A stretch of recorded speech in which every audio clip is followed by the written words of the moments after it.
Okay, Bismillah. Welcome to another session of Lisan Lab. Jazakumullah khair. Thanks to everyone for your participation and your attendance. Zinira, Maham, to start us off. So this week we are on, I believe, episode 23, which I think is the 23rd name or maybe the 22nd, and that's السميع. The all hearing is how it's usually translated, I think. 26, maybe. Oh, actually, no, I don't think 26 because the last episode I uploaded was 22. So this should be 23, but the numbering, I think it's 23, but I can check later. Yeah, we did a couple of names together. The numbering is a little weird. Yeah, you could be right. I'm not. We did do names together a couple of times, but then I think we had multiple sessions too, so it kind of evened out. I think I'll count later, inshallah. But yeah, so the all hearing. I have a few different notes. We can start anywhere, really. I don't know if anybody has anything that's on their mind that they want to share, or if they want to start us off. I mean, I think we can kind of jump anywhere to the root or to the So morphology, I don't know or if you can hear me. Can you hear me better now? yeah, I can hear you. I was thinking. Yeah, so subhanAllah, because today I don't have a particularly silent space to sit indoors. I'm sitting outdoors, and I had to like wait a few minutes before joining because it was adhan and I was listening to the adhan. Um, and I was thinking about how like when I go to Ruqya, like alhamdulillah, that I live in a place where there's like adhan out loud. And I just thought, because like once the sheikh, he just started the ruqya session off, literally just with the adhan straight up. And I was like, oh, okay. So that is apparently really healing. And now when I hear the adhan, because I've lived, alhamdulillah, in places my whole life where the adhan is just, we hear it 5 times a day, but so I ended up taking it for granted. But then when I went for ruqya, I realized that subhanallah, adhan, like living in a place where there's adhan, is literally free ruqya. Like the Read, shaitan okay. Hmm. it hates the sound of adhan. And the sound, so like the word samia, right? It's like word, the name, but the act of hearing. Like ruqya is healing by hearing the ayat of Allah. That's literally the healing process. So the Hmm. listening is the healing. So subhanallah, like I didn't even know that. And it's kind of like what you called radical meaning, this whole thing, because the sheikh would tell me many times, he'd be like, don't think about all the ayat that I'm reciting, just listen, and with the intention that, like he was saying, like, don't analyze what I'm reciting, because there's specific ayats, for example, for hasad, which is one of the things that I had. And so he's like, don't think about, like, yeah, like basically don't reflect.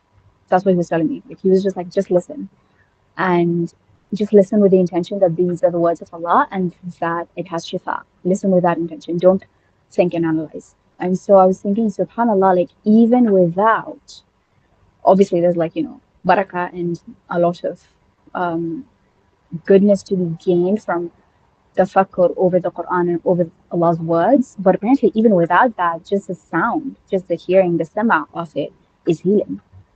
And sometimes maybe it's more healing if you're not analyzing it like I was. So yeah, subhanAllah, I'm just like so like baffled by how, I mean, it's not that. Yeah, anyway, but like once when I was in Dubai, I was introduced to like a sort of energy healing that I'd never, yeah, it was just my first time being introduced to energy healing. And so there's something called like, I don't know if you guys know like Tibetan singing bowls. Like They're throat singing. basically like no, they're bowls, like they're metallic bowls, and then they have like a gong that they hit on the bowl, and it produces a pure frequency, like just Oh, right. one Yeah. tone. and then each tone has like what's it called, a resonance with let's say a chakra, or like a center. In Arabic we call them lataf in the body, or like an organ, and then they tune that frequency to a specific frequency that matches a healthy frequency in an organ or in a chakra system, and that basically like makes it like resonate. Basically, that like sound is the healing. And so when I was first introduced, like when I just did, it's called a sound bath. Like you just lie down and she just plays a bunch of sounds. And then subhanAllah, the next morning I just woke up and I was like so like, yeah, it was just really relaxing. And all from just like listening to, a sound, like a tone, literally just one, like maybe seven tones maximum because there's seven main chakras.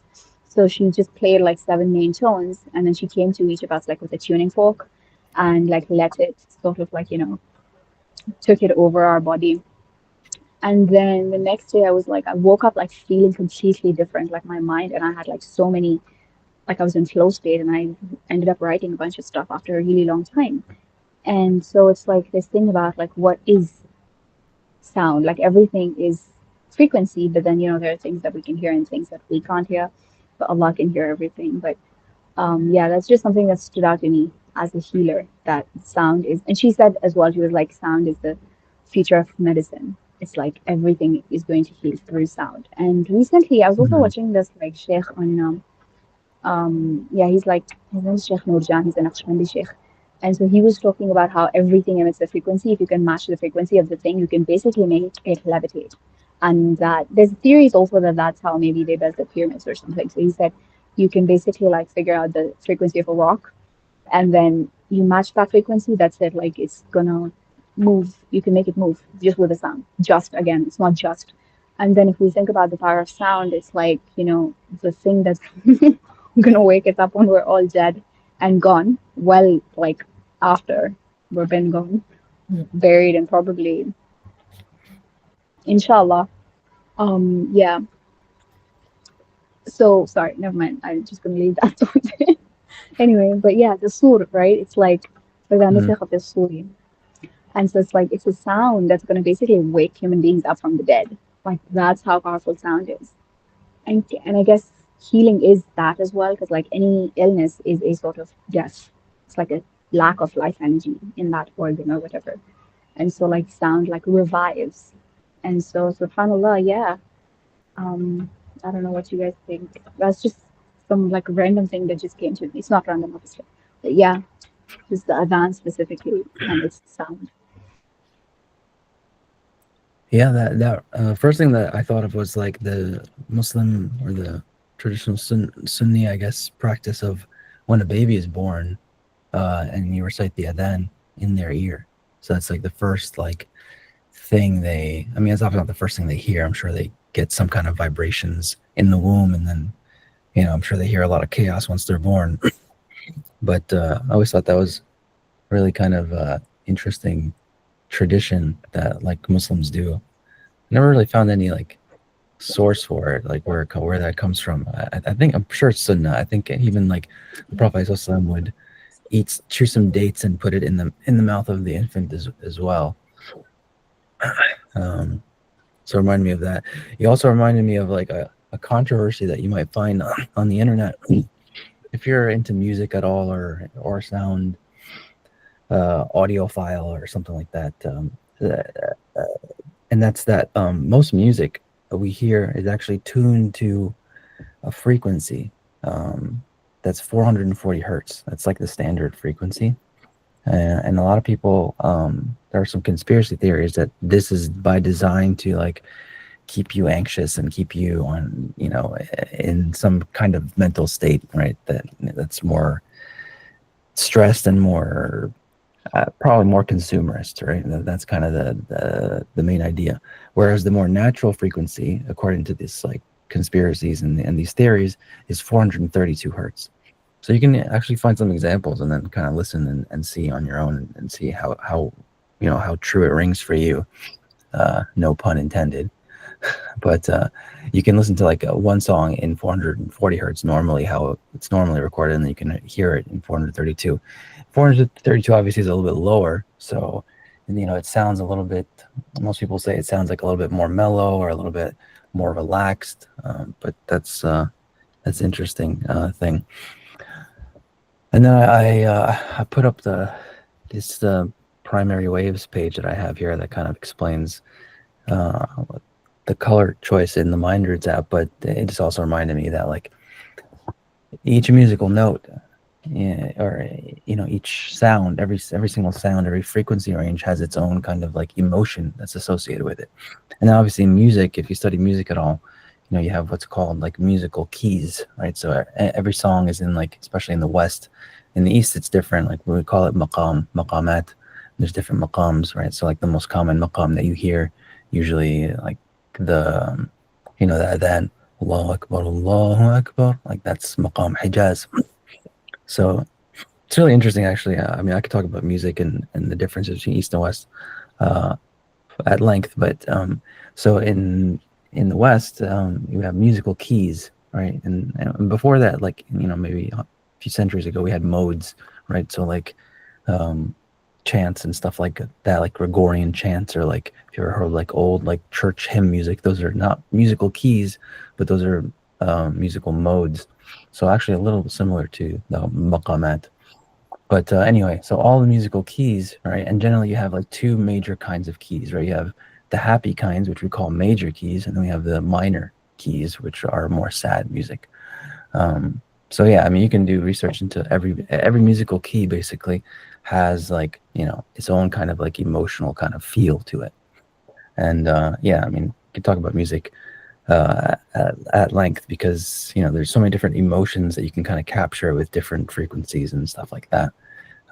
But yeah, I mean, I'm sure we won't cover every single aspect of this root or the concept of hearing in general. But yeah, those are some of my initial thoughts, or that's what I was just thinking when you were talking, Zanira.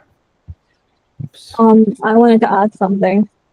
Yeah, So I please do. was thinking about how, like, Allah is, a Samir. So it's like He's the one who hears everything.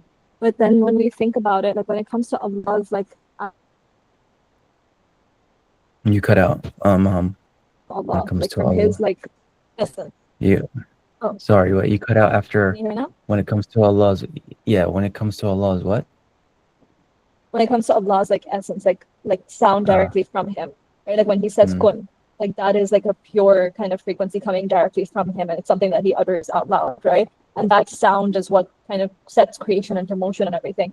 When you think about it, we like there's very like it's very rare for Him for there to be like, well, I mean, I don't know how many times obviously like He might be saying kun like in our daily matters and everything to kind of bring things into being and all this kind of stuff. But I feel like it's comparatively like rare than other sounds or than how much we talk and stuff like that. So it's like he hears everything, but then when it comes to direct speech, like it's like not even something that we're exposed to, even if it is happening, like we're not exposed to the actual sound of it. But there's like us cultivating that ability to listen and not just like hear, but like truly listen and truly like understand things to the point of developing discernment, like to be able to hear kind of with your heart rather than just your ears. It requires kind of tuning, right? And then there's things like Zanira was mentioning, like ruqya, like it clears away like the kind of noise around you. It clears away like any influence, any darker influences that are on you, so that you can kind of return more to fitra again, or you can just be in like a clear space. And it's the same thing what you were mentioning with the babies. Like yeah, they probably hear so much chaos and everything, but then the adhan going into their ear is like probably like the first kind of purest frequency that they hear like outside of the womb, and it's almost like a tuning fork, right? Like you take like this tuning fork, you strike it against something, and then it produces like a frequency, and then if you put that on like the surface of water or whatever, it causes resonance there. And we're made of water, and then Allah's throne is on water and all this kind of stuff. So then I'm thinking about how like what the structure of water like interacts with sound, but also just in general, like anything.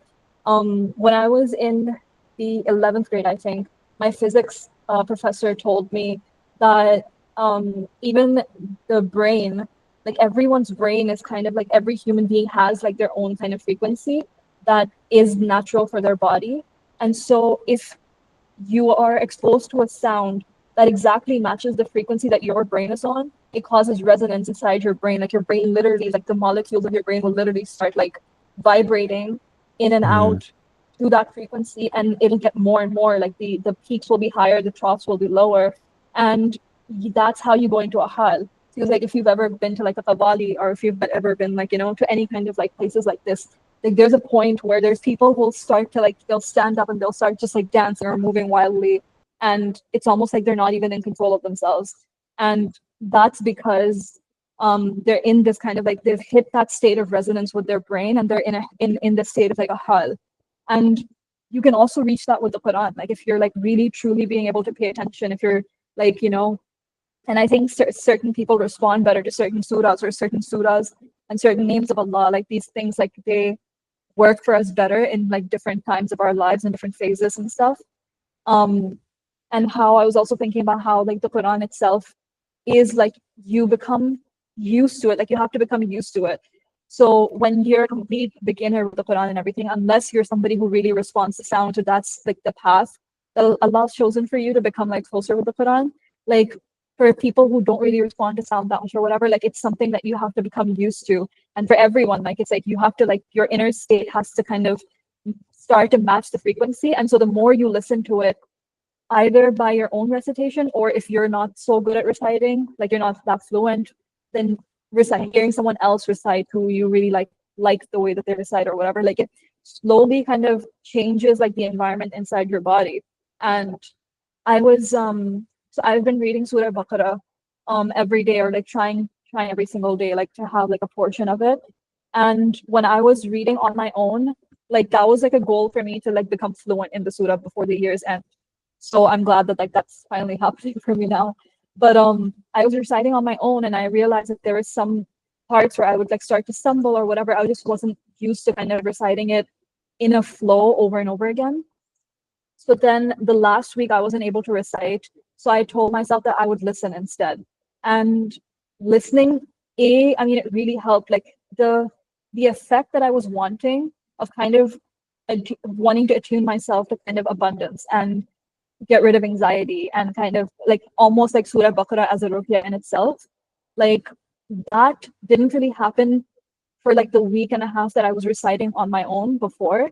But when I sat down and listened to someone else reciting, it kind of expedited the whole thing so much more. Like I started having like realizations and kind of openings into certain parts of the surah. And I started like this entire structure started coming to mind. I started kind of becoming more attuned to it. And now I feel so much more comfortable with the surah, just because instead of just reciting, I sat down and I listened with intention. And I think that goes back to what you were saying, Zanira, of like sometimes like analyzing and even like reciting on our own. It's also recommended, like in your Quran words, like it's recommended sometimes that you're not reciting, instead you're just listening, because there's deeper tafakkur and tadabbur that is opened up to you when your own RAM is not kind of clogged with having to do an action. Instead, you're getting to like absorb it much more like deeply when someone else is doing it, and you're sitting there and you're just like taking it in. And so I was just thinking about all these things, like how we and the universe and everything is kind of like tunable and attuned to different things. And then, but at the same time, like there are certain frequencies, like you were saying, Omar, that you can like align to. And then in music, like there's different frequencies, and there, when you're listening to the Quran, there's something else. Like when you're in nature, when you're by water, like everything kind of has its own frequency. And like even like going in nature, like going to the trees, going to the river, just sitting with them and sitting with them for like a long time. When I was taking this workshop on plant medicine, and that's what they said. Like they were like the people, like the ancients, when they used to go and like find out, or they wanted to learn about the medicine of a plant, they used to go and sit with that plant in isolation after having purified their bodies and everything for like a long time, like a month of like purifying from all kind of meat and other kinds of like, you know, anything that's that could have any kind of like effect on them in terms of substances or foods and things like that, kind of purifying their frequency as much as possible, paring down. And then when they got to that like a pure state, going and sitting with the plant and then just sitting with it, not even doing anything, just sitting in meditation until when you're with trees and stuff like that, like their frequency, like their rhythms are so much slower and more deep and subtle that it takes a lot of time to attune to that frequency. But when you do, and when you get on that level, like it calms you down, but also B, then you can start to really lean in and learn from them and kind of almost hear them and enter like conversation with them, like on a kind of heart level and stuff like that. And I find that really fascinating, like how you can totally choose like what you're being attuned to. And there's also like, you know, like the fact that it's like, it's open as like a means of healing for us as well. So yeah. Oh yeah, mashallah. SubhanAllah, That's I've also been reciting Surah Baqarah every day, alhamdulillah. There's so much barakah in it, it's insane. But yeah, you know what, Omar, you said about the child, the baby. I just looked it up and it reminded me something. Like it's okay, it says, I mean, Rasulullah Sallallahu Alaihi Wasallam said what translates to no child is born, but he's pricked by shaitan, and he begins to weep because of the pricking of the shaitan, except for Ibn Maryam wa Ummah, except for Maryam alayhi salam and her son, Isa alayhi salam. Abu Huraira then said, "You may recite if you want. وَإِنِّي أُعِيذُهَا بِكَ وَذُرِّيَّتَهَا مِنَ الشَّيْطَانِ الرَّجِيمِ." So it's because Maryam alayhi salam's mother recited before she was born that I'm asking, God, your refuge um, from shaitan for her and for her offspring. So subhanAllah, Allah even as-Sami'a heard that dua. And so I was thinking, but that's probably why the first adhan is also a ruqya, because the shaitan is already, the shaitan starts early, by the way. Like, I mean, from this hadith. Actually, I learned this really, I mean, it's been really disturbing for me to learn this. Because the kids that I teach, they come and tell me back, like, this shaitan comes to me in my dream and tells me, follow me, this shaitan. And I'm like, it's actually true. Like, he literally starts when they're kids, which is like, and yeah, there's more disturbing things than that. But anyway, the point is here, according to hadith, it's literally when the child is born immediately. And then I guess it makes sense because what I was thinking is, again, the adhan is a ruqya, but what I was thinking is this, who is the Sami'a? And like when I listen, right?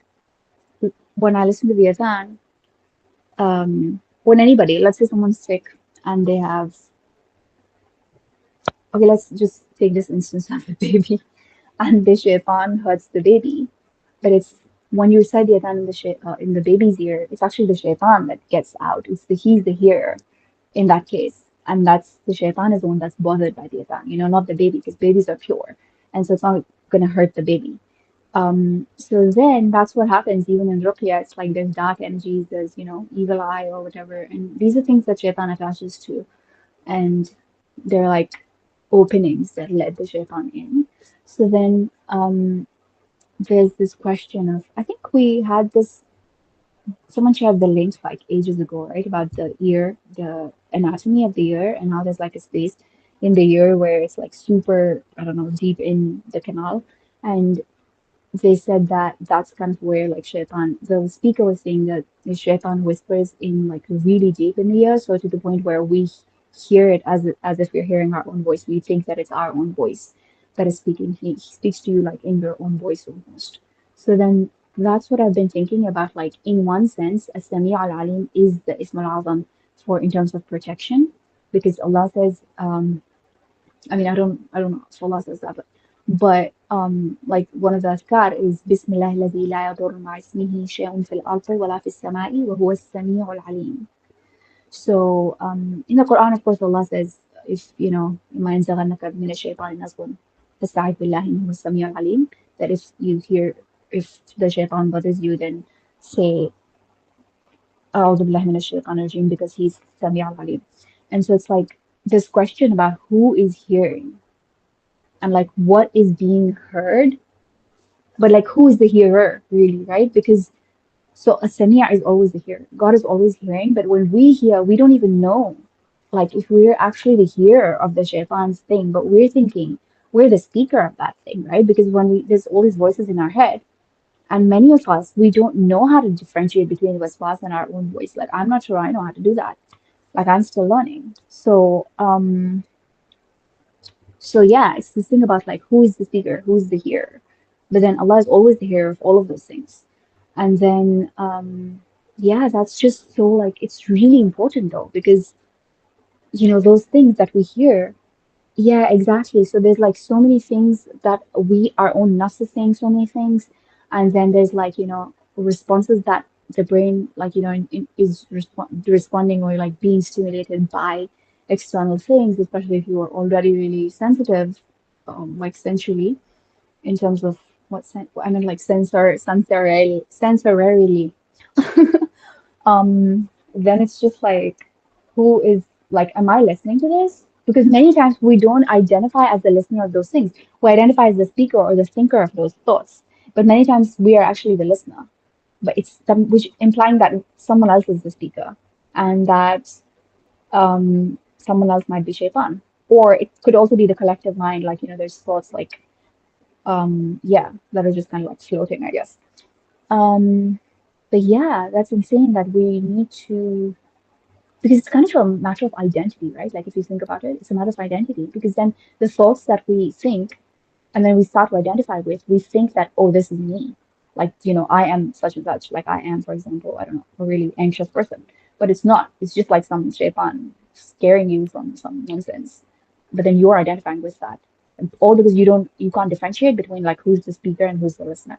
So it's actually really deep, because we listen to these thoughts and then we kind of, and they shape our actions in many ways, right? Like we think, especially if we think, because like when we do like psychic or like energy healing training, we have to like ask God to teach us to differentiate between our own thoughts, our own voice, even God's voice, and like other voices, because otherwise, like, which one are we going to follow?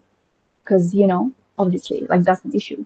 And then even what Maham said about plants, yeah, it's like plants are really, it's also like it is a matter of hearing. It is literally like a matter of hearing, because everything is producing, it's like a frequency thing. And every so for example, animals are louder for some reason, like they're easier to tune into and listen to.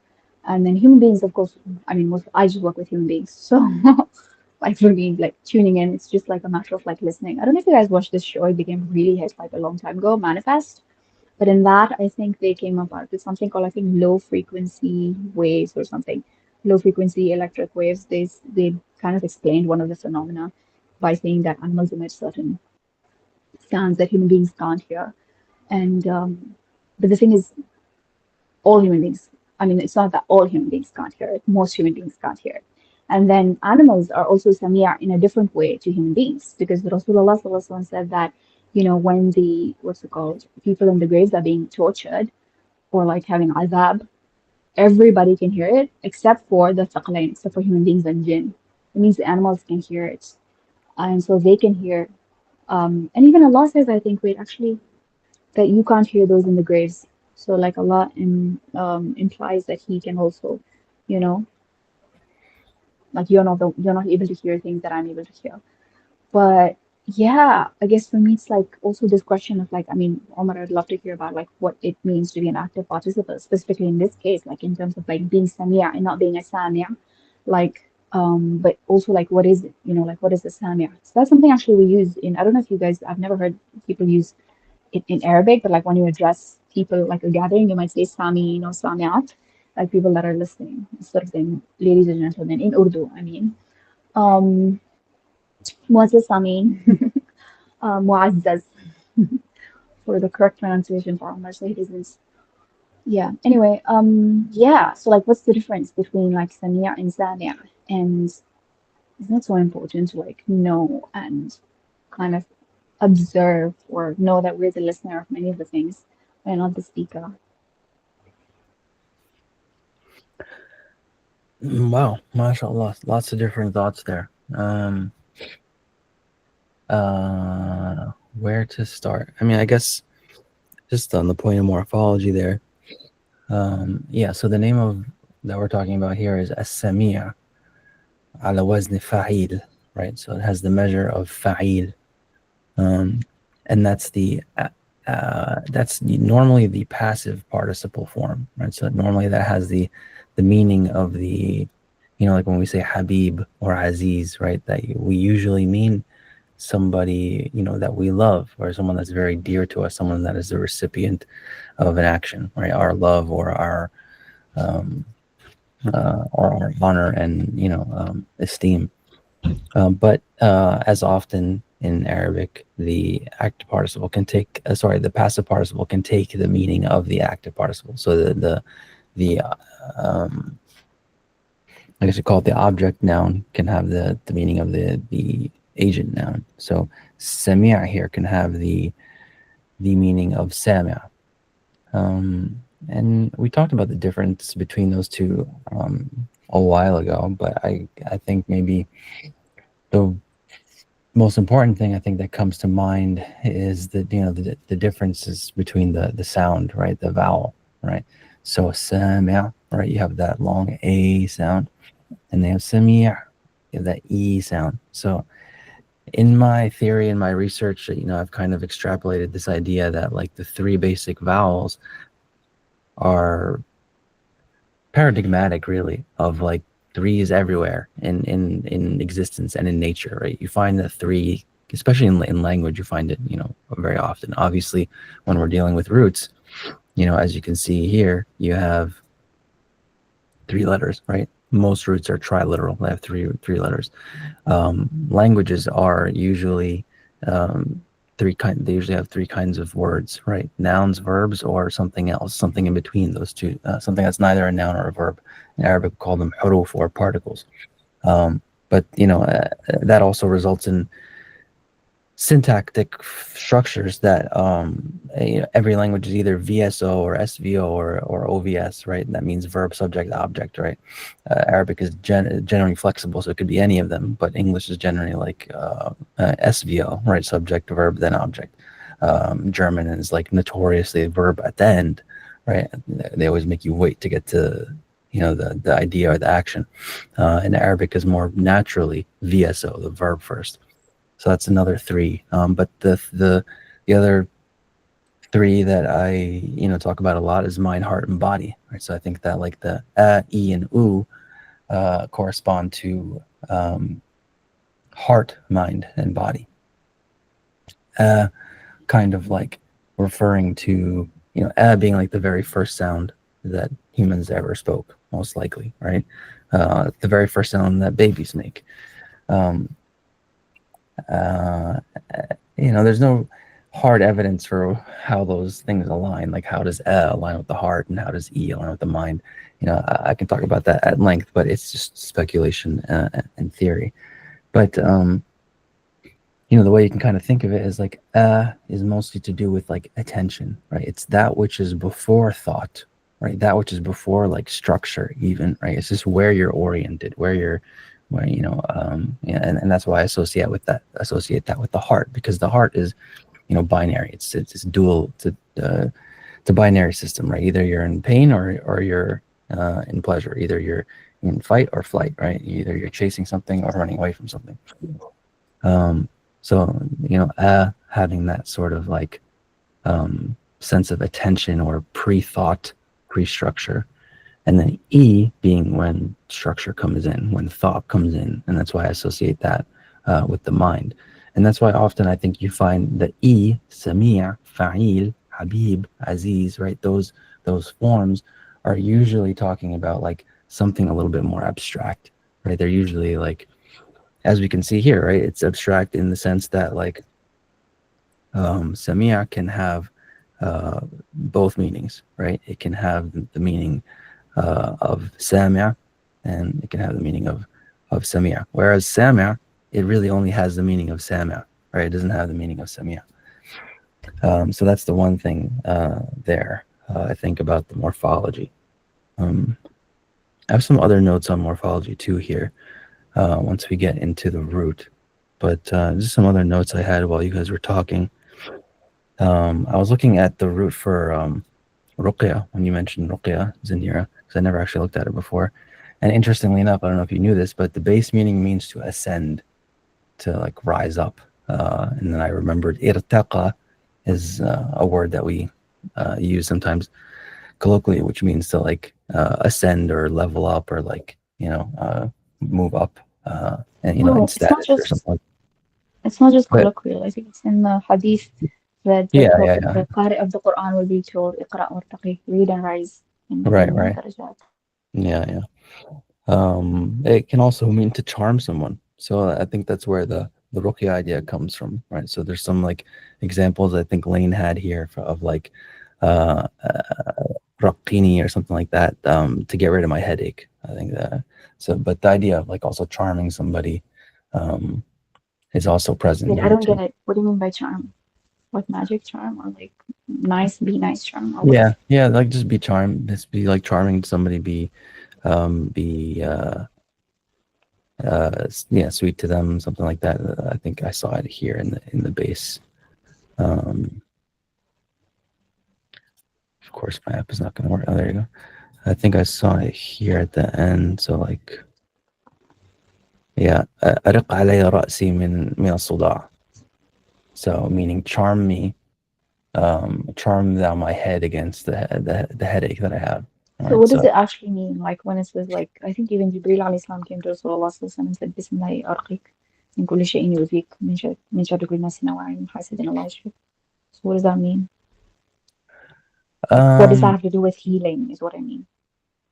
I mean, I mean, this is why we're here to discuss these things, right? They're never like explicitly mentioned in these lexicons, like why are these ideas associated? But I think it's kind of intuitive if you if you don't get too annoyed at that word. But like if you're charming someone, right, you're kind of elevating, right? I mean that's my intuition at least, right? That like if you're charming someone, you're putting them, you're giving them a high status, right? And that's why you're appealing to them in some way, right? That's kind of how I see it.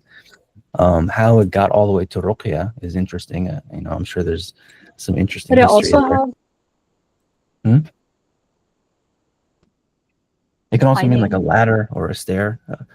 I think some is that Oh, you, Mom? You're cutting out a bit. yeah, sorry. Am I audible now?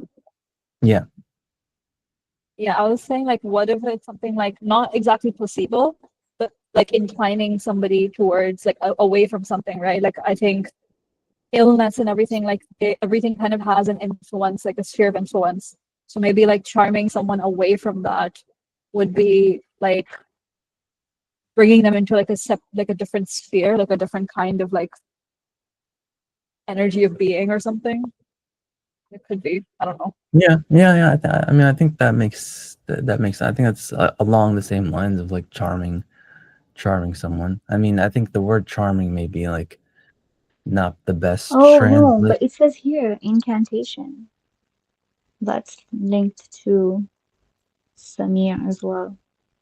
It's like Yeah. reciting. That's what you're saying, right? So I guess that's Well, I like mean, that's what ruqya is. Ruqya is an the incantation most. in a kind of way, right? It's But like you know, it's not just dua, right? It's like dua, like you can consider dua, incantation or it is. supplication, the Yeah. way is often translated, but it's words that we use to reach a higher state of being, right? That's kind of No, but there's like wording. Like for example, I think here the one that you said about charm, it was like fee, but there's wording in the du'as, in the ruqya du'as that's like Bismillah yarqiki mimma fi. So like what is min?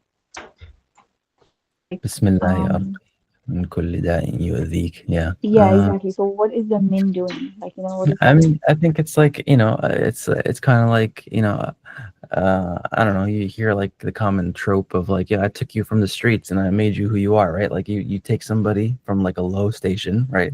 Whether that's a harmful station or station of pain and, physical ailment, and then you elevate them, right? That doesn't track for you. I think that's kind of the idea. I wonder what this is right here. This is the LLM translated as nasal wings. That's probably very wrong. What is this? Marqiya.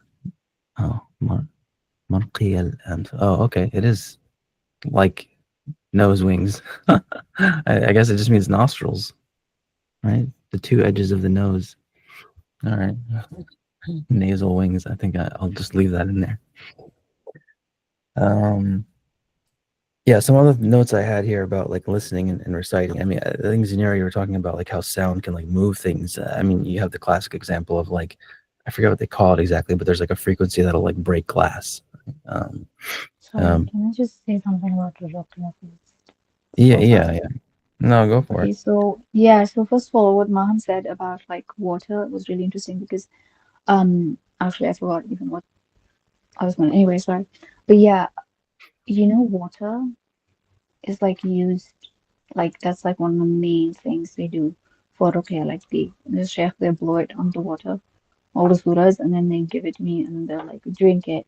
ماء مرقي والاغتسال بماء you have to do ghusl with it and drink it every single day. But yeah, so that's like, I guess, shifting the frequency to the water and then letting that water go inside of us, like, because, like, yeah, our body's made with water as well. So yeah, it's like a whole frequency thing. But I just looked up Raqi on Ma'ani. It says Raqa to mean Ajabat, that's appeal to delight and please. I guess the same as charm. But this is the interesting one. It's also called it's also synonymous with Safa. I think this is the one that's with healing. Be clear, be pure, become clear, become Mm, pure. Be yeah, unmixed, be free from contamination, and clarify. I think that's what it means. And then, ironically, it also means Raqi means Raqa, Mayarqi means enchanter, sorcerer. But then the reason why people go to the Raqi is also because they're sorcerers.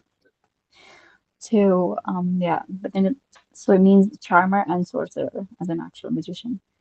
And then it also means to clarify. Yeah, I think to glisten and to shine. That's yeah. interesting. That's interesting. I know I've heard like the idea of like clarity before, but I couldn't find it in Lane, so I wonder why. Maybe it's a more modern idea. But if we look at some partial roots here, excuse me, the main like biradical root, like if you just take the two letters, double the last one, like raqiq usually means like delicate and thin. So, um, But it also means slavery. um, I mean, not raqiq, but riq means slavery. yeah, I forgot that's like It's the same root, this one. yeah, I forget, but it's a euphemism, or it's like it has something to do with No, I think it has to do with the neck, no? yeah, the neck. That's what I'm saying. It's a euphemism because like a slave is chained by the neck, but I'm not seeing it here. I'll have to look at that later. But yeah, so yeah, for some reason, like thinness or delicateness kind of like reminds me a little bit of clarity and like clearness, or maybe it's raqwa that has the meaning of no raqam raql raqa raqa. That's like to patch apparently. Raqa. Raqs means to dance.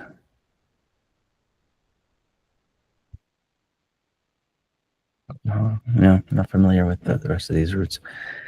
But yeah, on the note of like sound again, what you were just saying, yeah, I mean, I'm sure you guys, or I'm not sure actually, but you might have heard of like the research on like plants, right? Like plants that were exposed to like different music, or I think there's actually one study even where like one guy, he I forget who the researcher was, but like he had two plants, and like one plant he like talked to like really nicely and was like talk to it nicely and lovingly and stuff like that, kind of ridiculous. But and then another plant he was like mean to it, like he would like yell at it and like say, Hey, that's not ridiculous. I mean, as an experiment, it's kind of ridiculous, right? But I mean, but the experiment actually showed, and the same thing with the music results, right? They had like one set of plants that were like played like classical or like soft music or something like that, and then the other one had like heavy metal or like something like very aggressive. And in both cases, the plants that had the negative kind of energy or whatever you want to call it, those were stunted, right? They didn't grow as well as the other plants. I think there's also some interesting research. Some Japanese guy, he did some. I don't think it was ever reproduced or replicated, but he did some interesting study on water, the crystalline structure of water, um, and the difference in like regular water and water that you use for like water that was used for wudu. and he found like some kind of like, I've never seen the study reproduced, so it could be completely bogus, but yeah, he found like different like crystalline structures within the water that was used for wudu, as opposed to like, regular water or tap water or something like that. But yeah, I mean, there could be a million explanations for something like that, but reminded me. Actually reminds me of Rasulullah Sallallahu Alaihi Wasallam. Like there's, when it came to curing and in other aspects as well, like there were people who he would give like the water of his wudu, like the water that ran off of him after he had Yeah. performed wudu, to drink. Mhm. So like for some people it was about healing. For Fatima radiallahu anha and Ali radiallahu anhu, like he, on their wedding night, he gave them that water. Like after they were wed, he went to their house with them, and he performed wudu there, and then he gave them the water like as newlyweds to drink. And I didn't understand like why, but it makes so much sense that there's like, yeah, like there's different, like there's probably a different crystalline structure, and especially like with him, it's like so much more blessed. Sallallahu Alaihi Wasallam. So yeah, reminded me of that. Yeah. But there's also a man. I mean, obviously, in his case, it's like a good thing, but it's also a manner of doing ruqya. Like, so basically, Yeah. when this man, someone came to Rasulullah and said that this person literally just fell unconscious because someone saw him taking a shower or something, and they said, he has such amazing, beautiful, white, flawless skin. And then he fell unconscious, and then Rasulullah said that, asked the person, the person who gave the ayn, to wash. I don't know if he asked him to do wudu or ghusl, but usually it says like ghusl, so I don't know, some sort of washing, to take and then took that water and asked it, washed, like basically did the ghusl for the person that was hurt by that person's ayn. And then that is the healing. But that's so weird because it's like homeopathic, right? Because you would think that this is the person that hurt, like that. Yeah, you would think that they would have the bad energy because he's the one that gave him the ayn. But apparently, washing it with his like energy is actually his healing, which is insane. Like this is the same thing with ruqya and like sama, and I guess even frequencies, what I don't understand. I mean, it's just not that I don't understand it. Maybe Wait, it's can just, you say the story again? I missed like the beginning of it or something. Like who saw who? yeah.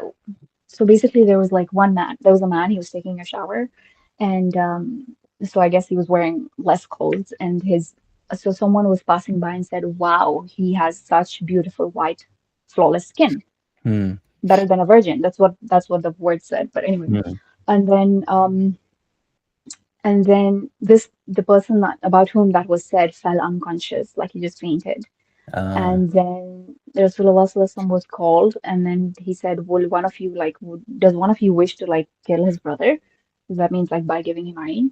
And Hmm. so then he said, he asked the guy who made the compliment to wash, but I don't know if it's like ghusl or wudu, but the Raqis, they recommend wudu or ghusl, or even taking that person's clothes.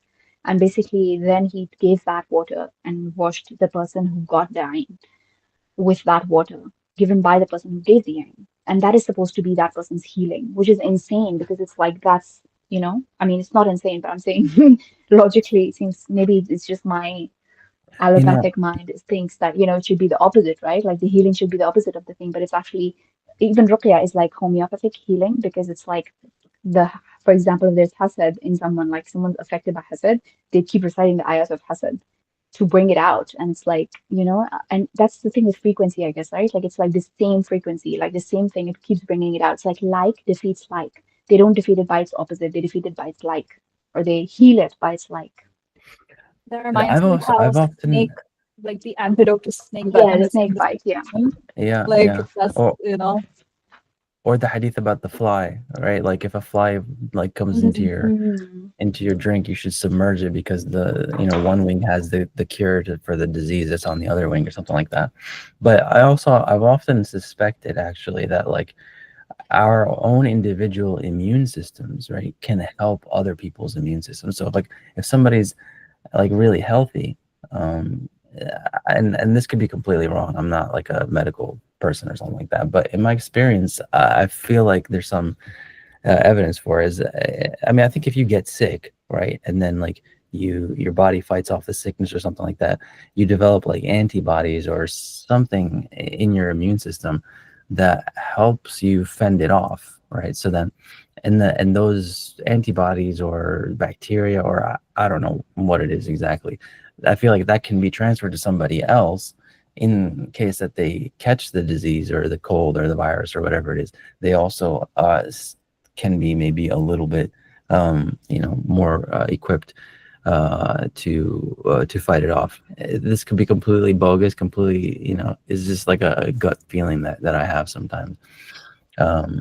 I don't know, and I think that's kind of part of like what ruqya is too, right? Because ruqya, I mean, you can do ruqya on yourself, I think. I don't know exactly, but like, the point is that you do it for somebody else, right? So like, and I think anybody can do it for anybody, right? I don't think like you necessarily need a ruqya. Obviously, somebody who's more experienced in like, channeling their energy, or like, maybe they're just more aware of their energy, or maybe they're just like, maybe some people just have higher energy than others. Maybe those people will be better healers than the average person. But in general, I think the idea is that like, you transfer, it's like a transfer of energy, right? That's kind of how I've always understood it, at least.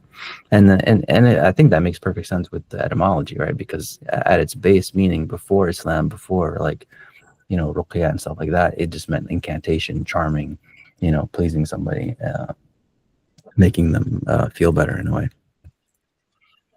No, I for sure you can do it on yourself. Like Yeah. that's what I've seen a lot of. Like you don't always have to, because not everyone has access to someone Right. to ask them. And I think that there's also hadith that's like, don't ask other people to do ruqya for you. Like instead really? just like do it. I think so. I don't know. I think there's something about like, if you ask someone like to do ruqya on you, like you ask them without them offering or something like that. I Yeah, think it's that like makes something sense. about Yeah. like, Yeah. Like it should be something that comes I naturally from don't know somebody. exactly, so I don't want to like say, but I really think, yeah, like it's like somebody else can do it for you, but it's not best practice for you to go to someone and ask them to do it for you or something. I don't know. I can't like fully Yeah, I think that understand it right makes now. I think that makes sense. Say, So basically, this. Sorry. Mahan, please finish. okay.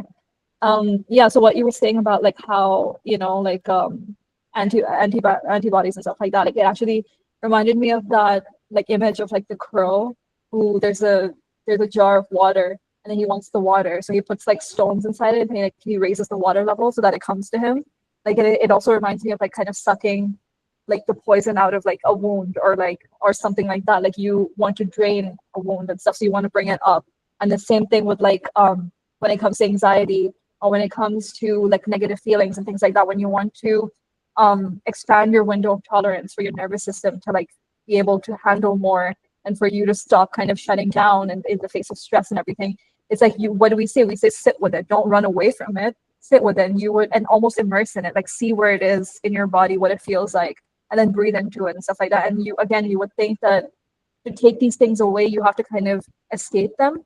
But also I know Peter Levine in his book, Waking the Tiger, talks about this. I'm sure other people have also talked about this, but it's like trauma, like you're not supposed to like avoid triggers. Instead, when your body is triggered and stuff like that, you start having an anxiety attack. Like we distract ourselves, and in like the Western approach to like trauma, like managing triggers, I've seen like, okay, put an ice cube in your mouth, or start counting something around you to like distract yourself so that it doesn't take over.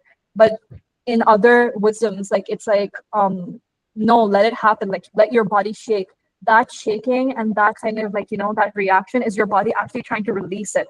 So the more you like let it release itself, the more it can kind of process itself, because your body does need to process. It's almost like when you suffer like an accident or something, you go into a state of shock. That's your mind and everything like cushioning you in the moment, but it does need to be processed eventually so that it can be released by your body and your mind, and that you can heal and everything.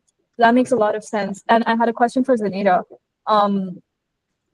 When you are given the ayn by someone, is that like someone taking away from your energy because of like a comment that they made or whatever? Like it's like something of your energy, like a soul fragment or something that goes to them? Or is it that they've put something on you, like they've added something to you, but like it's not something that's like good energy, or it's like taking away from you, like it's kind of like a sick energy, like come over you, that's like clouding you, that you have to then remove. Like, do you have to reclaim, or do you have to remove something that's been added?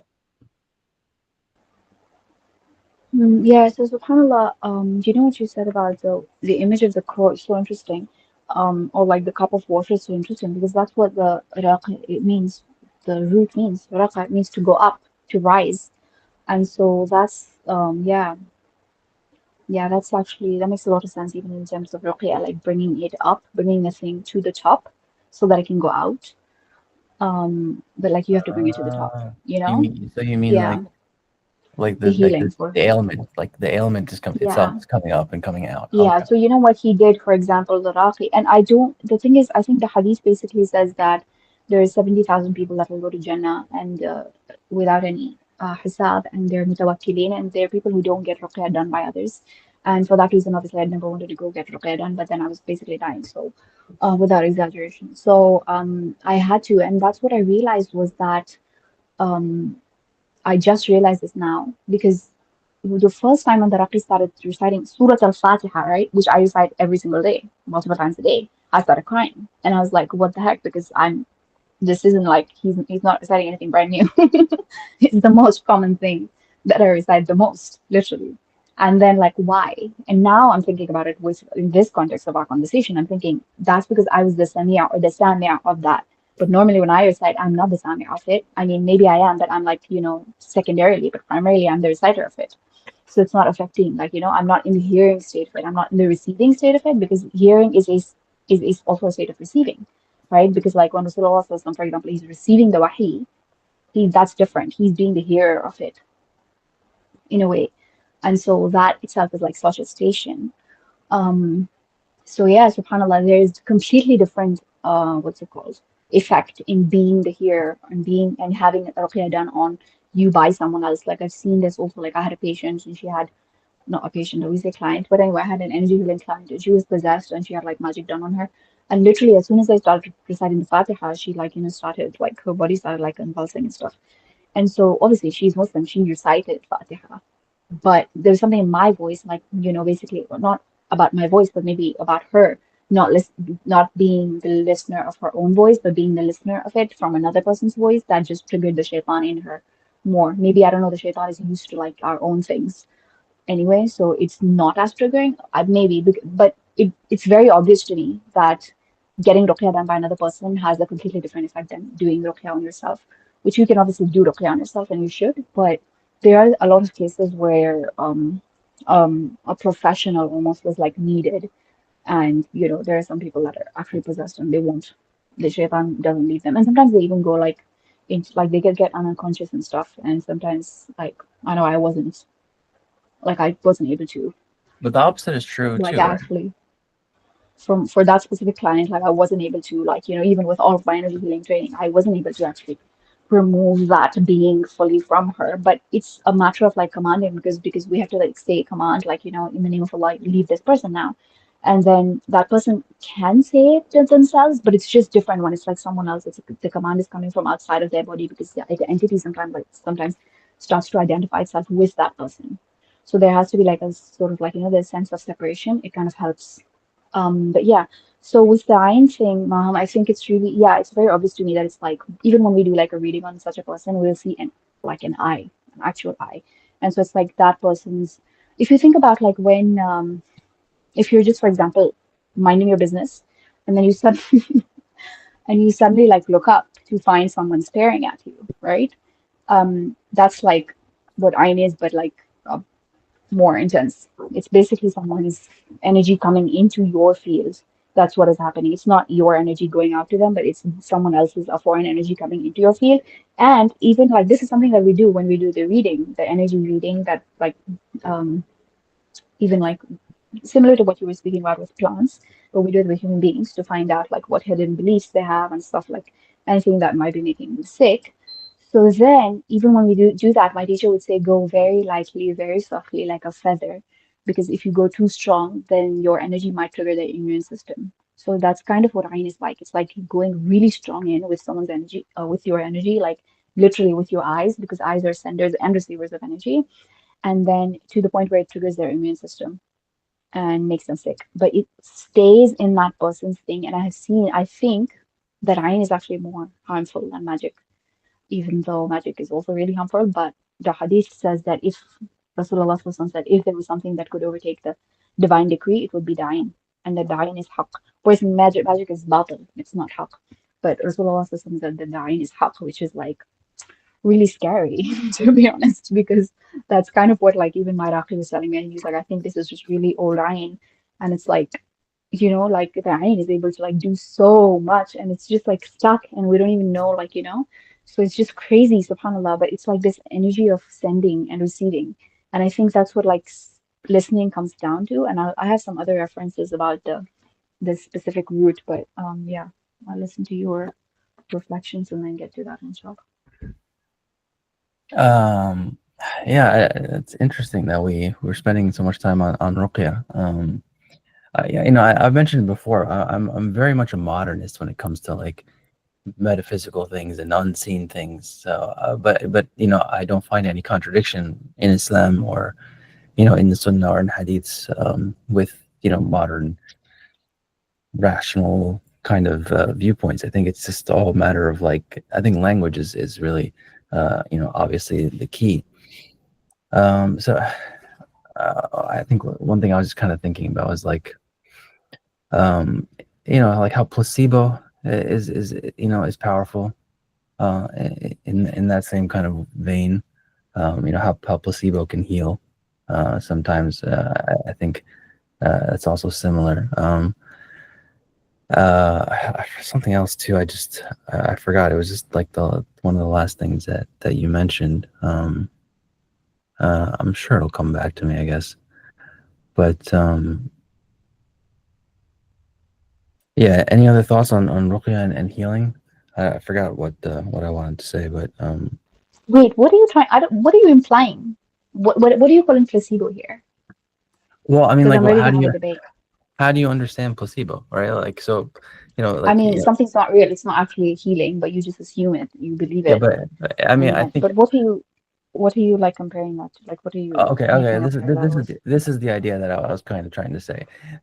Especially it was the idea that you were saying about ayn being haq. I've never heard that before actually, which is really interesting. I don't know exactly what that means, but my intuition is that like um how do I kind of put it? It's related to like the fundamental principle that I kind of bring up often, which is that our perception is fundamentally limited, right? It's related to that, but and it's related in the sense that like we affect each other in ways that we don't really know, right? And we are also affected by things in ways that we don't really know, right? And this is common knowledge if you're any person of faith, regardless of what kind of faith, right? Like there are unseen things and they affect us, and there are unseen consequences to our own actions. So that's kind of how I understand like ruqya as well, and even like placebo effect, right? Because the body, the mind, it has a very powerful, like it has a very powerful way of healing itself, right? Like the body can heal itself, and there are countless miraculous examples of people healing in cases where there was no ruqya, where doctors were said and we're going to say like, oh, this person's going to die, whatever it is. I know some people personally like that, but somehow, subhanAllah, they managed to heal, right? And what's the explanation, really? I think it's human will, right? And I think that to tie it to that idea of like ayn is haq, and that it is kind of scary, is that because not everybody has good intentions, right? But that doesn't mean that their will is negated, right? Like will doesn't necessarily, the power of will doesn't necessarily, isn't based in your intention, isn't based in goodwill, right? So some people can have really ill will, right? They can, but it can be powerful. And I think that's how I tie kind of all this, the past like conversation that we've had in it, or in the past hour, I guess. How I kind of tie that all together is that like ruqya, energy, healing, sound, how we affect each other. I think that, that's kind of the key takeaway for me, is that like reality is whatever you want it to be, right? Whatever you will it to be, right? If you want it to be night right now, right? Or day, whatever it is, if you wanted the sun to split in half, if you wanted the moon to split in half, if you really, really wanted it, I believe Allah will give it to you. I believe Allah will give you whatever you want. If you want your body to heal, if you want to be the king of the world, if you like, but the reason that we aren't these things, right? The reason that you're not in heaven right now, the reason that you don't have a chocolate cake in front of you right now, whatever it is, right? Is because you don't actually want it that much. You might want it a little bit, but you don't want it enough, right? And that's why you can't bend a spoon, right, with your mind, right? Because not because of physical laws, right, but because you don't actually really want it enough. Yeah, that's kind of how I reconcile, No, like, yeah, no, sure. No, yeah, I yeah, believe all of that, but I don't have an yeah, issue with that. But at the same time, like what you were saying about like music and like, for the frequency, for example, 432, like if you think about it, it's so like that sounds ridiculous. You 432 versus what's that? It's a difference of what, 8 hertz? yeah, Sorry, math is horrible. But yeah, so then we're supposed to believe that, but then we're supposed to say that my will is stronger than I. Whereas like that's an instrument, and human beings are more powerful than, instruments and sounds. I mean, at least I at least believe that much. But yeah, it's this thing about wait, let me just recite the hadith recite. Let me just read the hadith عن ابن عباس عن النبي صلى الله عليه وسلم قال العين حق ولو كان شيء سابق قدر سبقته العين وإذا وإذا استغسلتم فأغسلوا صحيح مسلم. So oh, the evil eye mashallah. is real. If anything could precede the divine decree, it would be preceded by the evil eye. It doesn't actually precede, right? So it's just hypothetical. But then he says, when you are asked to perform a ritual bath, then do so. Which means basically like he's referring to, the Yeah, previous story that I narrated. That means like basically if you're told by someone that you've given me ayn to do a ghusl for me and give me your bath water, then you should do that. Which is again, it sounds really like awkward to do that. Oh my gosh, because it's like I literally had this experience. I hope she never hears this, but my friend, like I literally knew, what the thing is, what you said about intent, right? Like I could feel who had given me the evil eye, and it was literally like my closest, bestest friends. And I couldn't even like, I still don't like have any ill will towards them because the thing is with the evil eye, it's not even like it can be given. You can give yourself the eye. You can give yourself eye. It can be an admiring eye. It can be, and then there's the hasad is actually the evil eye that was intended to like, harm you and like it's from someone that intended that that person who's harmed by it should not have the thing that they have. And they intend that they lose that thing. But there's so many evil eye there's like a couple of types of evil eye that people give out of admiration to their own selves, to their own kids. And like so she's like my best friend and I don't even like even after knowing and seeing the fact that it's her thing in my space, I can't hate is a strong word. I can't even like blame her because I'm like, you didn't even want to harm me. But and yet it does. So that's the issue. It's like, but like still I'm sick. So what am I supposed to do? So subhanAllah, I had to like orchestrate this whole thing where I had to wash her hands and get her water. And subhanAllah, yeah, no, it was like if people saw me, they think like I was the one doing some sort of magic or some shit because it was so shady the way I had to get the water. But because it's really embarrassing, what are you supposed to tell your friend? Like, you gave me iron, can you give me some water so I can wait, take a hold on. shower You with so it? you took her water? Wait, say that again. Basically we were at like we were outside, we were eating, and subhanallah, it so happened that the place that we were eating at, they gave you like a little bowl to wash your hands in. What? I know. Subhanallah. It was crazy. It was like all orchestrated. And then I was like, oh wow, isn't it cute how they have this little bowl? And I had the intention of doing that anyway. So like I drank as much water from my bottle that I could before coming, because obviously I intended to fill it with the water that you would wash your hands with. Wait, so then No. so then you drank it? So I drank it beforehand because no, before seeing her, I drank as much water as I could drink because No, I mean, afterwards I so what filled it did you with do her. with? Yeah, so Oh what no, did you I do didn't with go her? also with it. I mixed it with like the rest of. So then I told her, I was like, hey, yeah, isn't it? She was like, no, my hands are not even dirty. I was like, no, don't worry, just just watch. Wait, And then but she then you watched took it. her, and then you took the water? But then wait, can I just finish the story? Like I'm there's about. funnier parts. So then the waiter came. She was leaving, right? And then the waiter came trying to like pick up all the stuff, and I was like, "It's okay, I'm here. Like I'm not leaving." And the waiter like literally looked at me because like he took the cup that she drank from away. I didn't need that. But then the bowl, I was like, "Keep it back. It's fine. I'm sitting here." And he was like, he literally looked at me like I was like insane. Dirty hand washed water in it. And I was like, "Don't worry about it." And then he put it back, and then they left, and then I had to like wait to see if they were gone. And this was like in an open air area. It was like an outdoors. restaurant seating arrangement. And then I literally, when I thought about it, I was like, if people saw what I did, they would be like, is she okay? And then I had to put that in my drinking water bottle, and then took that home, and then I took ghusl with it. And subhanAllah, the way that my thought process changed completely after that. Like I was like having so many waswas before that, and as soon as I took ghusl with that, I was like, what's it called? I was like, oh my God, nothing can harm me. Like literally, that was one of the thoughts that came to me, was like, no, none of these thoughts are going to harm me. But yeah, that's the That's process that you why do. Basically, I know. that Or you can take like the person that gave the hiring, you can get their clothes and just like soak that in water. Basically, it's crazy, yeah. But basically, you're canceling out their energy with their energy. wait, but so the original hadith, right? So the person that fainted, his water was used for who? For him or the guy that? No, the guy that was looking at him, the guy that looked at his body, Yeah. his water, he had to wash and give the water that touched his own body to the person who fainted to wash with that water. Okay, Yeah, okay. the I thought it was the A'in other way has to around. give their water.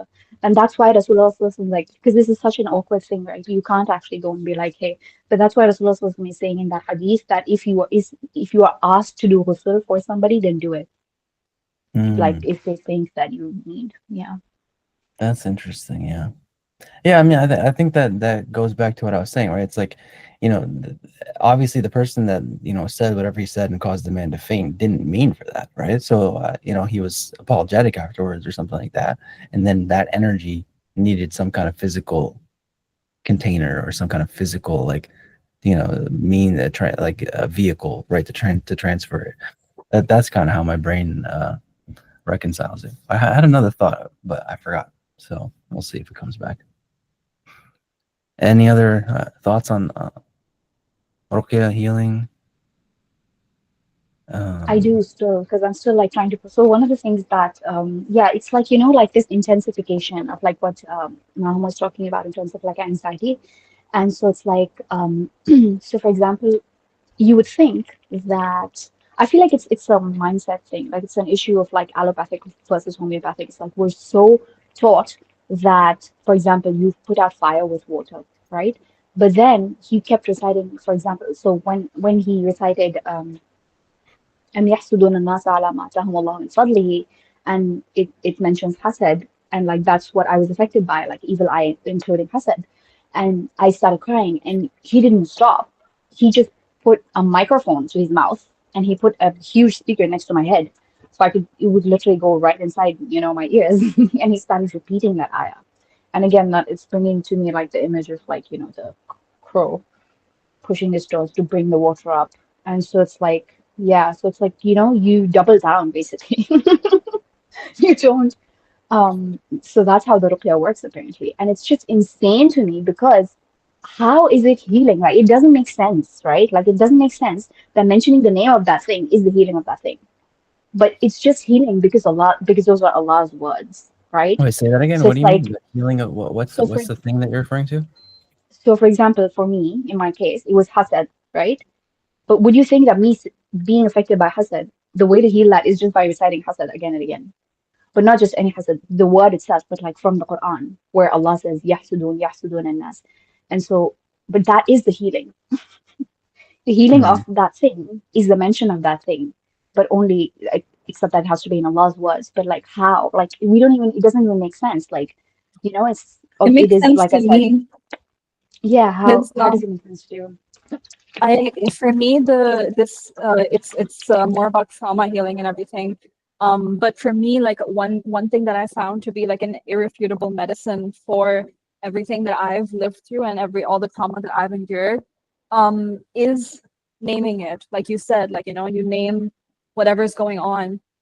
When I was denying it, or when I was being denied, or I was being gaslit by like everyone around me, that I ever had that trauma, or that it was possible, or like just that trauma even existed and stuff like that, I wasn't healing.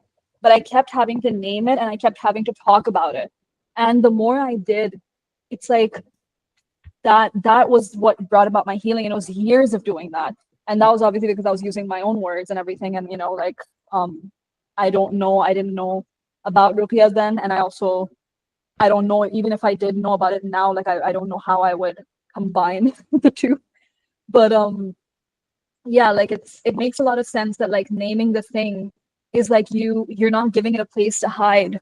You know, you're kind of like it's like a deer caught in headlights, right? Like you have to kind of keep pointing the headlights, like, you know, you turn on your floodlights and then keep finding this thing and pointing it at it.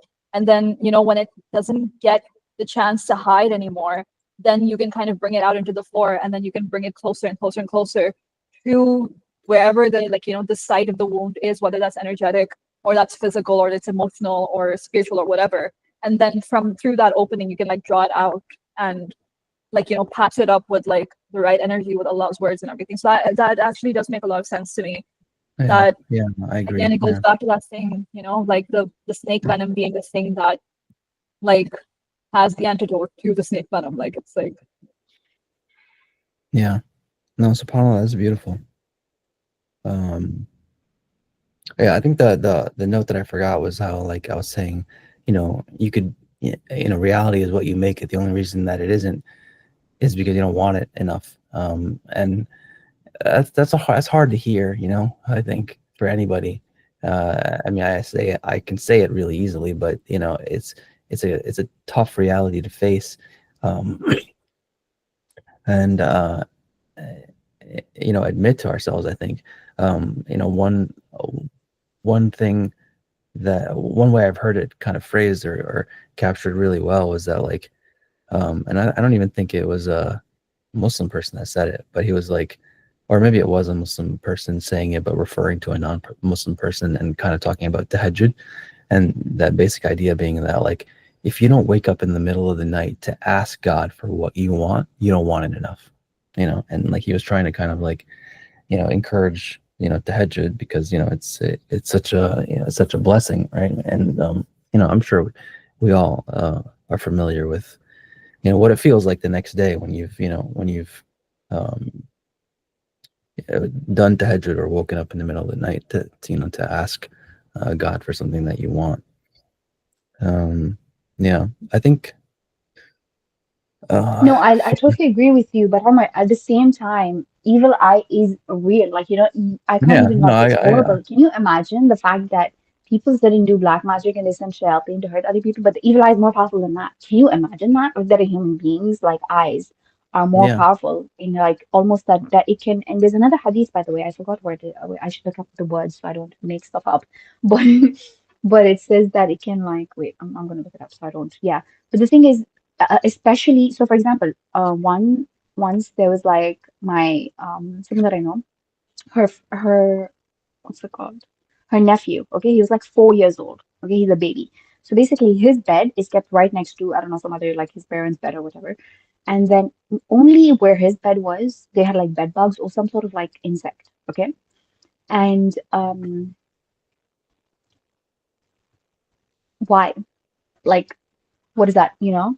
So it's like there was something that was in his space that was making him attract, like, getting hurt, basically. But he's a baby. He's like innocent, right? He doesn't have any sins. But then he had iron on him. And a lot of babies get iron, and that's the issue. Like, it's like we can talk about willpower and all of that, but there's also human beings that are innocent, like children. And they still, I think most times that kids get ill, they get ill because of something to do with their parents, usually their parents' energy, or yeah, evil eye. So it's like, what do we do then? Like, you know, it isn't because their will wasn't strong enough or whatever, but it's like their energy is being, they're kind of like more vulnerable, you know, because they're not, um, but yeah, yeah, because they but don't know like how to. a baby's will is, I mean, maybe some babies have more will than others. I don't know, but I think like what I, you know, for me at least, like how I kind of understand is that, like, it's a battle of wills, right? Like, so, you know, you can Sometimes want it's not. something. That's what I'm telling you. Like, sometimes people don't mean to hurt you, and then a lot of people, like, you can hurt yourself with your evil eye. I've noticed Yeah, this, like, yeah, literally no, with this. Yeah. So I we agree, don't mean but to, but it's like you can something that's also, still there and yeah, we but I need to think, remove it. no, I completely agree, but I think you can also, I think you can also have like intentions, and a will that you are not aware of, right?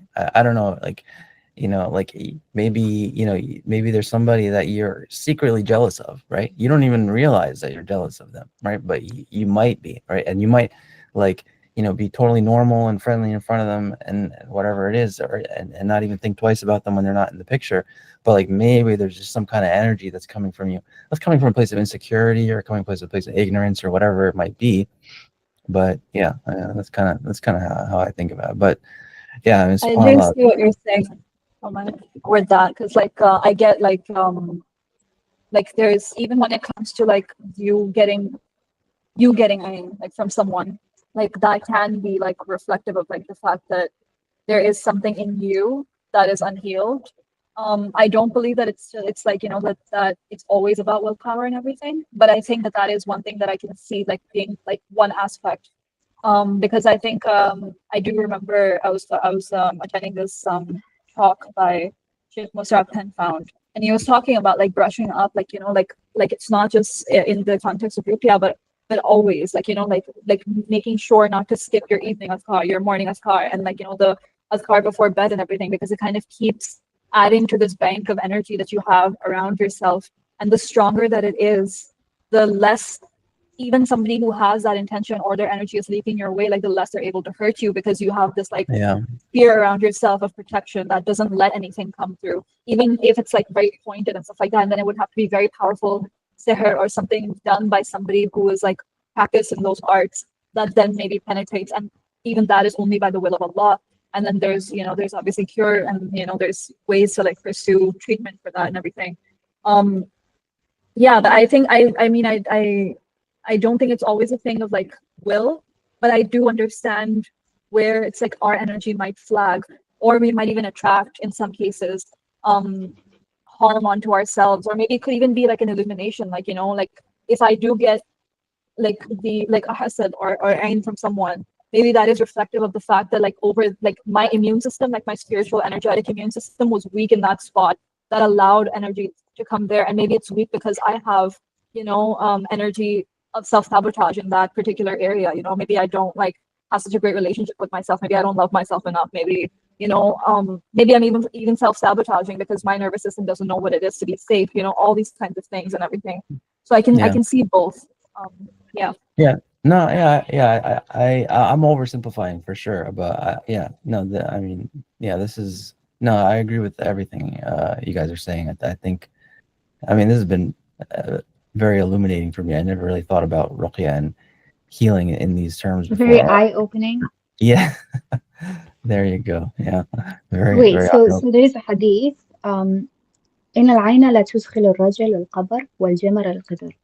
Say it again. Rasulullah SAW said that the evil eye can send a man to his grave and a camel to the cooking pot. Poor camel. That means we give animals, and also I think plants actually get evil eye easier than animals even. And Mm, then وعن أبي سعيد أن النبي صلى الله عليه وسلم كان يتعوذ من الجان ومن عين الإنسان. He used to seek refuge from the jinn and from the evil eye. But then there's also something else. It is called the evil eye of the jinn. That النبي صلى الله عليه وسلم رأى في بيتها جارية في وجهها سفعة فقال استرقوا لها فإن بها النظرة. It has been authentically narrated from Salama that Rasulullah sallallahu alaihi wasallam saw a girl in her house with a mark on her face, and he said, "Seek ruqya for her, for she is afflicted by the evil eye of the jinn." That means a gaze from the jinn. The nazara means the evil eye of the shaitan. And then there's other hadith where it says, "Seek ruqya," like it says, what's the wording? Is fastarqi lahum? He said yes. Like, should I do yeah. ruqya? Then he said yes, do ruqya. But yeah, it's this thing about my sheikh, one of my teachers. He says like if you imagine taqwa like a shield, like a, I mean, I visualize it like a bubble perhaps of like that protects you. And then there's like some things there, fujur, right? Because that's the opposite of taqwa is fujur in the Quran. فَأَلْهَمَهَا فُجُورَهَا وَتَقْوَاهَا. And fajr means like a splitting or an opening or like a break. And so the thing that kind of Mom was saying about the example of, for example, it's a certain energy of self-sabotage or whatever, that could be like a fajr, like an opening in the shield that can allow things to like come in that are, um, that can potentially be harmful. So yeah, there's definitely both things. And then like the Muawwidhatayn, Rasulullah Sallallahu Alaihi Wasallam had sihr done on him, and then Allah revealed the Muawwidhatayn so that we can protect ourselves, and he can protect himself with that.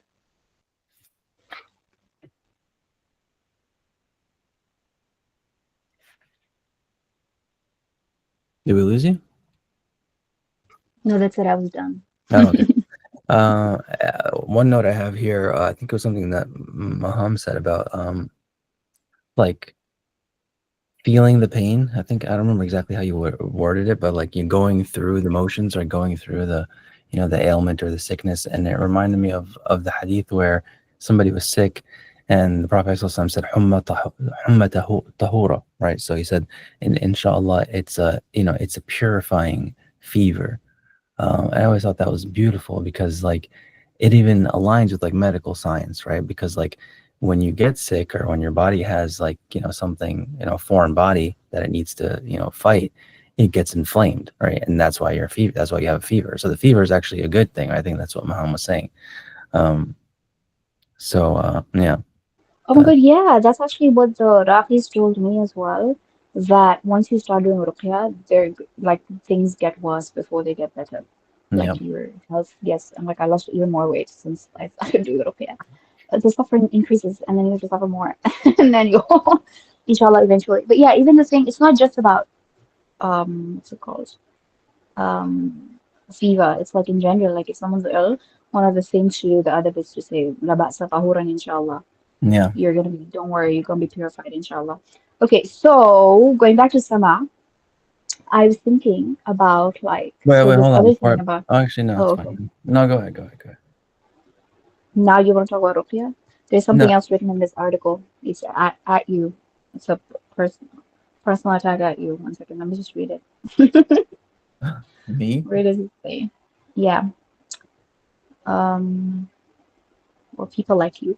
A group of people with limited understanding of religious and rational matters have rejected the concept of the evil eye, claiming it to be mere illusions without any reality.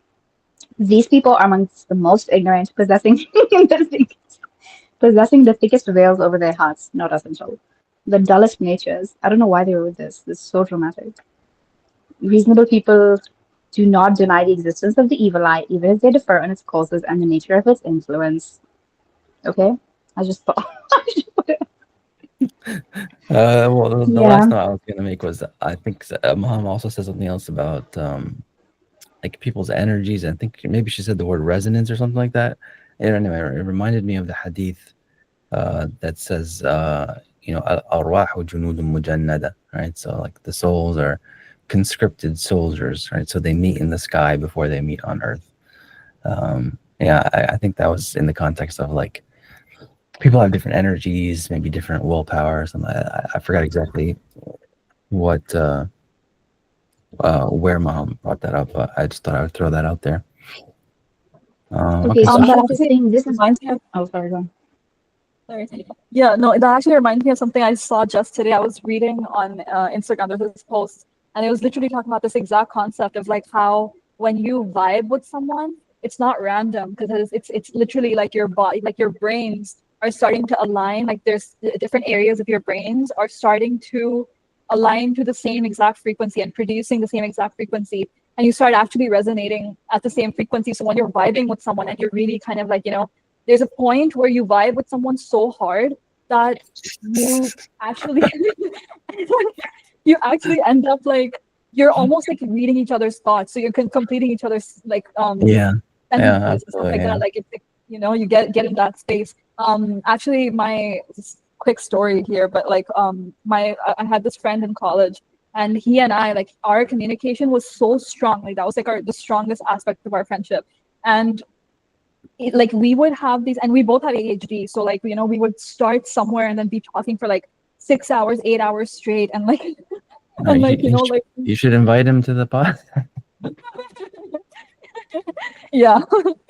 And then yeah, and then but there was one time where him and I kind of like we didn't have a fight because he was very non-confrontational, but like there were things that like like he took out of context and everything, and then it changed his behavior, and then I picked up on that, and I didn't say anything in the beginning, but then it slowly kind of built up to the point where we kind of had to hash it out, and we hashed it out in the most like calm, like it wasn't even a fight, like it was like very calmly, like, you know, very like therapy language, like sitting together and like really just figuring it out, addressing every single thing. And he wasn't being able to, because of him being non-confrontational, he wasn't being able to tell me exactly like how he felt, and there was a lot more resentment that had built up inside of him that he wasn't being able to put words to because he's too nice.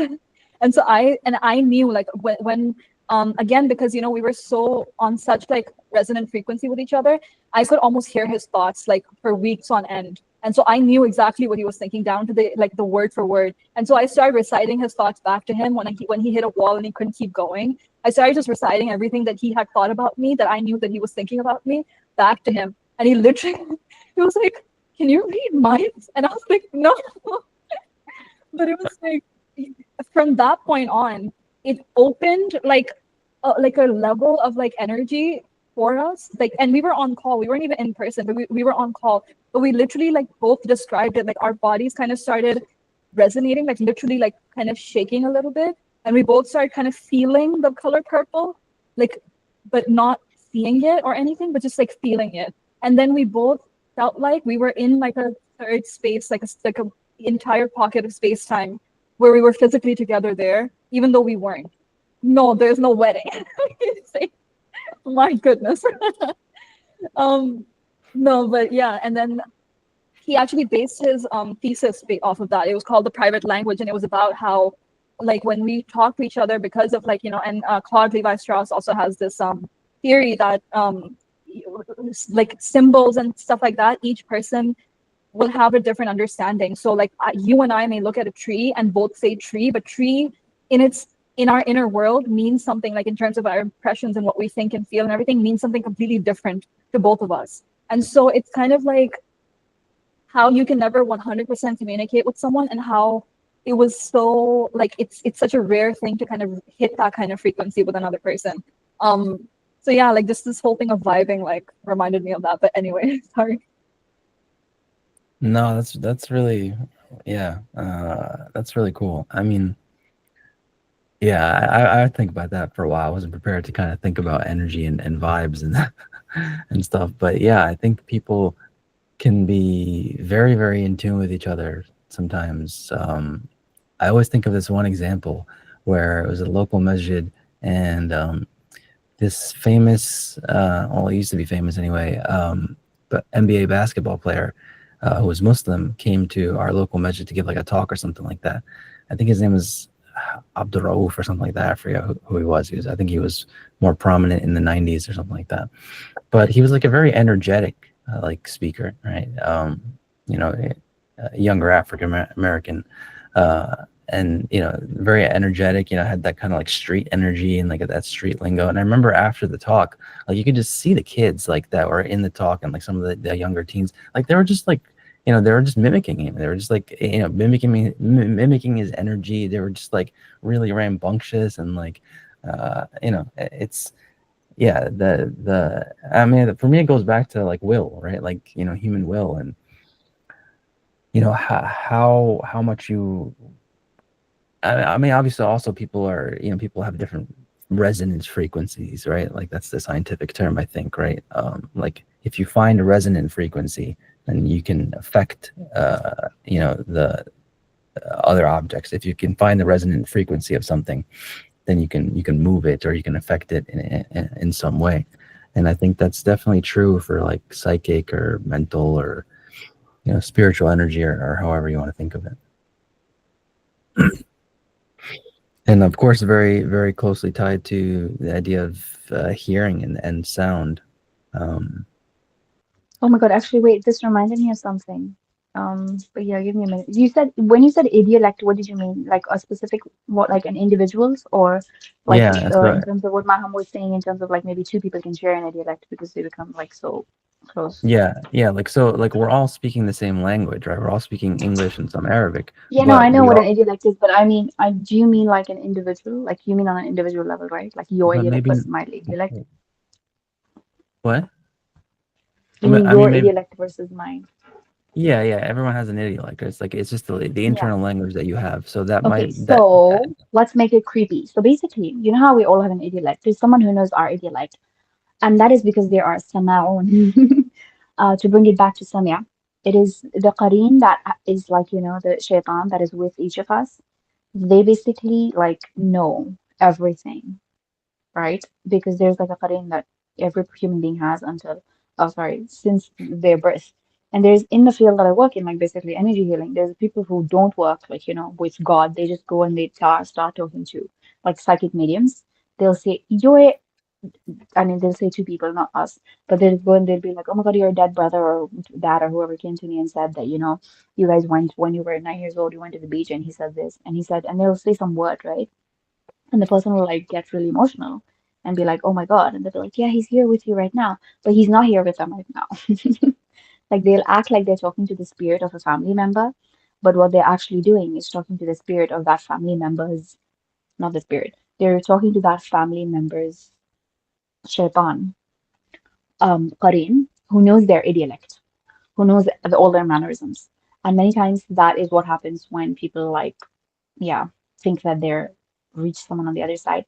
And the reason why this is important is because they're able to, reason why these shayateen are able to do all of this is because they're hearing us. And this reminds me of these ayat from, oh, they're also ruqya ayat to remove shayateen. They're from Surah As-Saffat. It says, إِنَّا زَيَّنَّا السَّمَاءَ الدُّنْيَا بِزِينَةٍ الْكَوَاكِبِ وَحِفْظًا مِنْ كُلِّ شَيْطَانٍ مَارِدٍ لَا يَسَّمَّعُونَ إِلَى الْمَلَإِ الْأَعْلَى وَيُقْذَفُونَ مِنْ كُلِّ جَانِبٍ. So it's like this thing about these shayateen, like this is something that they embody, this like name even, like they try to embody it way too much in ways they shouldn't be doing. I'm just gonna look up the translation because I can't. They cannot listen to the highest assembly, or like the Malal Ala, for they are pelted from every side. So basically, they try to eavesdrop to the Malal Ala. The shayateen, this is one of the things that they do. They be trying to listen, hear everything. Nosy little, anyway. But yeah, so basically, they try to listen to the Malal Ala, and then Allah is saying that we send them like Shihab and Saqib to hurt them, um, like stars to basically like attack them, and then. But yeah, it's so interesting that this name is really, really linked to the shayateen and the way that they had um what's it called? Yeah, like the way that their whole like game works is kind of by listening. But whether it's in the Malawal A'la or to our own thoughts or to our conversations with people.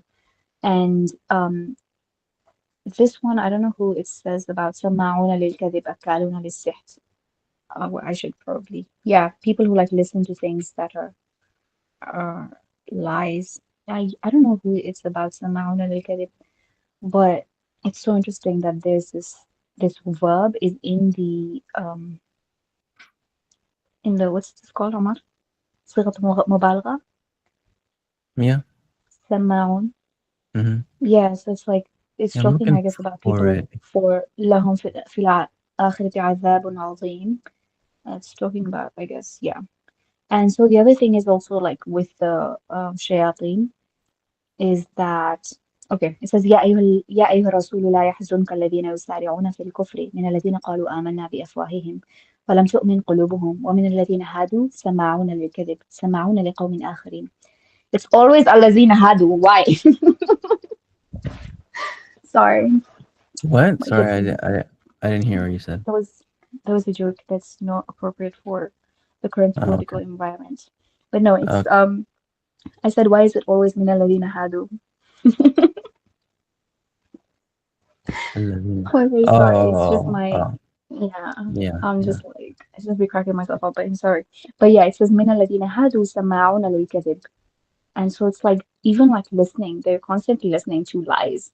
I don't know what that means. But then this is the other thing that also shaitan does is يحرفون الكلمة من بعد مواضعه. And again, also something that Bani Israel did is that they would like twist the words of God. And and Allah also says لا تلبسوا الحق بالباطل. So it's like this thing about oh, wait a second. Oh my gosh, this one's literally linked exactly to Sami'a.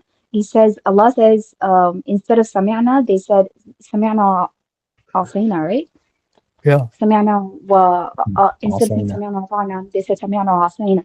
And so Yeah. that was something that they would do. And then it's like another thing that they did was, that's why Allah says لا تقولوا راعنا وقولوا انظرنا, right? So like that was their thing, that they would twist words and like they would twist the sounds basically, because again, I don't think at that point they had like written, obviously Musa alayhi salam, he had a written tablet.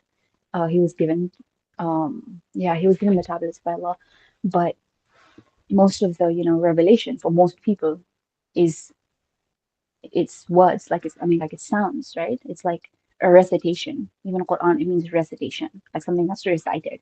It's not something that's read. Um, for the majority, like even in the Quran, the longest ayah is about writing down contracts, and it's like Allah says that if you in lam tajid katiban, if you don't find someone who writes, so it's like writing and reading are like they were fairly recent developments according to, well, yeah, I don't know, never mind, I'm not going to go there, but basically most people couldn't read or write, so most of the revelation that came, that was like things that was something to hear and to take in auditorily, I guess, yeah, to take into your ears. So then that's what they would hear it, and then they would like change it. And then, but even this, like even Allah saying "Sama'una lil kadhib," that's interesting, right? Because you would think that lying is something that would hurt you if you say it. Like if you're a speaker, if you're a liar, if you're a kadhab, then that's a problem. But apparently, "Sama'una lil kadhib" is also a problem. I mean, you shouldn't even be hearing lies. That even when we hear lies, it hurts us. Apparently. Well, I think Sama here means, and Lane's entry here, you can look, I could put that up on the screen, but I think the meaning is that they listen intently, right? Like they listen really, really closely. Like they listen with, because it's the intensive form, right? So there, it's like, I mean, Lane just has one who hearkens or listens much, but yeah. So I think that's not only Yeah, so that's what I'm do they saying. listen That's to what it lies, means. Like but they like, they keep listening. yeah, they keep listening, or But they like apparently what. that has, oh, wait a second. There's also like, yeah, oh my gosh, that's what I was gonna say. One of the selling points of Jannah is like, لا يسمعون فيها لغوا ولا كذابة. So it's, Yeah. that's like one of the main things is like you don't gotta listen to no nonsense. That's actually really, oh my God, that's actually really, that's a good selling point for me personally, now that I think about it. Yeah, because sometimes like it's really overwhelming to keep hearing, even to hear things, Yeah, anything. I It's too think much. that's an interesting point that I had written down, right? And it's the difference between hearing and listening, right? So I think like sama here maybe is more like listening, whereas like semia is like hearing, right?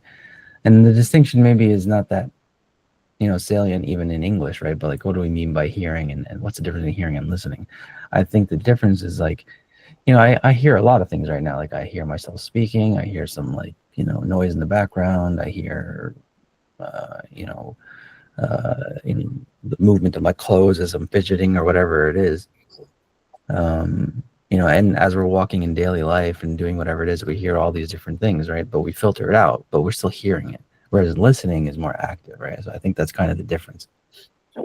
But the curious thing I think is that like,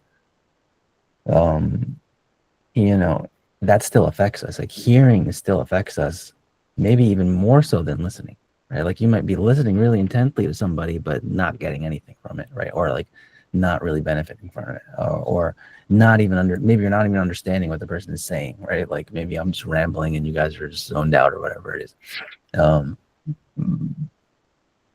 Even though you're trying to hear me, right? Or you're trying to listen, but hearing, is it's still going to affect you even if you're not conscious, right? So I think that's kind of an important point. And I mean, we haven't talked about the Quran at all yet, but one important point I Sorry, can think. I this ayah remind what you said about hearing and listening? It reminded me of this. وإذا قرأ القرآن فاستمعوا له وأنصتوا Yeah, لعلكم ترحمون. yeah, So it's that's like yeah, I was gonna bring that up too, yeah, I don't because know. it's like, Yeah, and also like I think the kuffar, they used to say لا تسمعوا لهذا القرآن, like they knew even like the power والغوا فيه لعلكم تغلبون, Like Yeah. they'd be like, don't listen to this, and like talk But nonsense so that don't even you hear it. overpower. Yeah, don't even Yeah, don't okay, even let right, yourself hear exactly. it. Yeah, yeah. But yeah, so Actually, what I that's was gonna what. So there's like videos of like people who I watched like a BBC interview video on like Instagram where this guy was showing her around. I think it was in Saudi.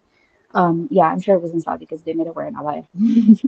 Anyway, yeah. So he just took her to like the roof where the adhan was going on, and she started crying literally. Like, and I was like, someone who like doesn't, yeah, like for someone, so people like me who for whom alhamdulillah it's very normalized, like just think, for her it was so emotional hearing the adhan, just like hearing it made her cry. Like I don't yeah. know if many of us can like resonate with that, but obviously there are things in the Quran that make us cry and stuff, but clearly that God's words that they have power and God's name has a power, obviously. And so it's like, but just hearing it, she doesn't know what it means. Yeah, absolutely. I think I mean I mentioned this plenty of times, but like, the idea of radical meaning, scholars say that the person who doesn't understand the Quran benefits something, by listening to it, that the person who does understand cannot benefit, right? Like, you're getting different like uh aspects of the, or maybe you're hearing the sound maybe more purely, actually, maybe because you don't understand it, right? Or you're getting some level of like purity or unfilteredness, I guess, right? Your brain's not processing meaning, right? So you're able to like maybe focus on the sound a little bit more, which is something that the person who does understand doesn't. And that actually reminds me of something that Maham said like an hour ago about like the difference between like reciting Quran and listening, because often a lot of times we get like in autopilot mode, and we don't hear ourselves, right? We don't hear the words of God, right? We're just reciting them. So yeah, it's important to be conscious of that and listen actively. Now, but yeah, on the point of ansitu, right? So ansit is more like listen, right? Whereas sama is more basic and more like hearing. Um, Whereas, and then so one of the phrases that we find often in the Quran describing Allah is Sami'an Basira. That collocation actually is the number 2 collocation for this root, whereas the first one is Sami'an Alim, right? So all hearing, all knowing is the most common collocation in the Quran for those 2 names, or for Sami'a. Um, um, and I think it's around 33 times, something like that, and then about 23 times is Sami'un Basir. But the the the interesting thing, I think, and is Sami'a the next name? Sorry, is Basir the next name in the list? I forget. Just look real quick here. Yeah. Yeah, Basir, right? Yeah. So the interesting thing that I've been thinking about, right, is that like Sama is more basic, right? Hearing is more basic. Listening, unslates, is more advanced or more higher level.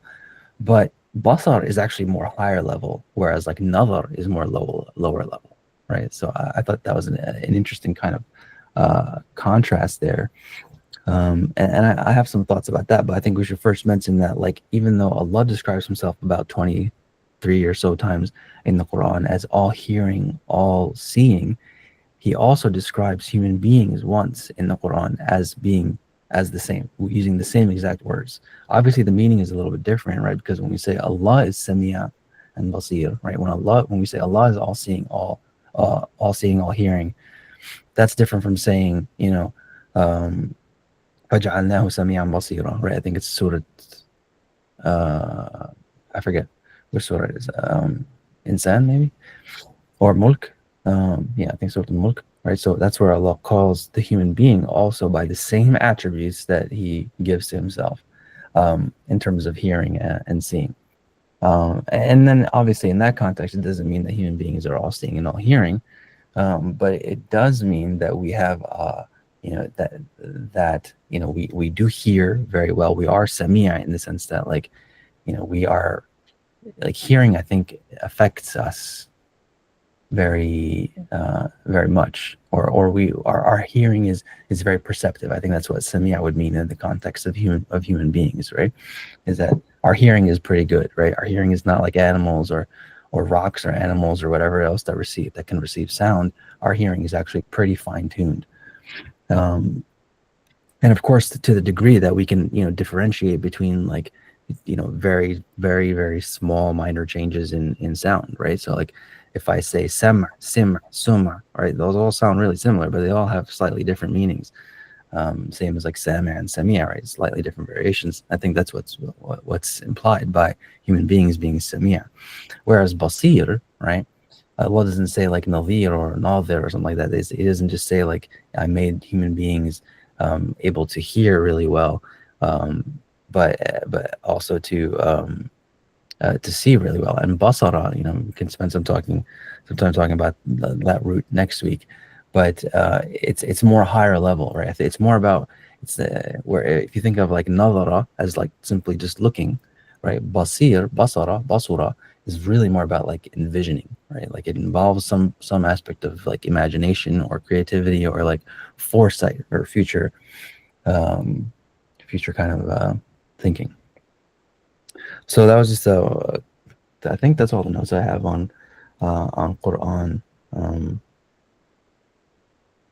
Does anybody wants to add anything to that? Or I wanted to share something. I mean, I'm a bit, yeah, I had zoned out a bit and also like got a little bit triggered just now because I had some sounds. And you know, they said I mean, I've heard this, that there's only two, like human beings are only born with two innate fears. One of them is the fear of falling, and one of them is the fear of loud sounds. Hmm. And every other fear is like learned or acquired. And both of But those are yeah, I just, sight and sound, right? Like, 'cause, like we're afraid to fall because like we see it, we see the depths of it, yeah. right? Yeah. Yeah, but anyway, like right now, like my body's not okay because I just heard some sounds and I had to like go check because since well, 9/9, September 9th, I know what it sounds like when bombs fall. Like I know the sound of, I wish I didn't know, but I don't know the sounds of like bombs. And it's just, anything that's like slightly loud or like that's slightly weird. Yeah, there's just like a little bit of PTSD. It's like, what is that? Yeah, it's just this need to go and check and be like, what is that? Even if it's like a construction sound. Like, it's this thing about what you said about sounds affecting us.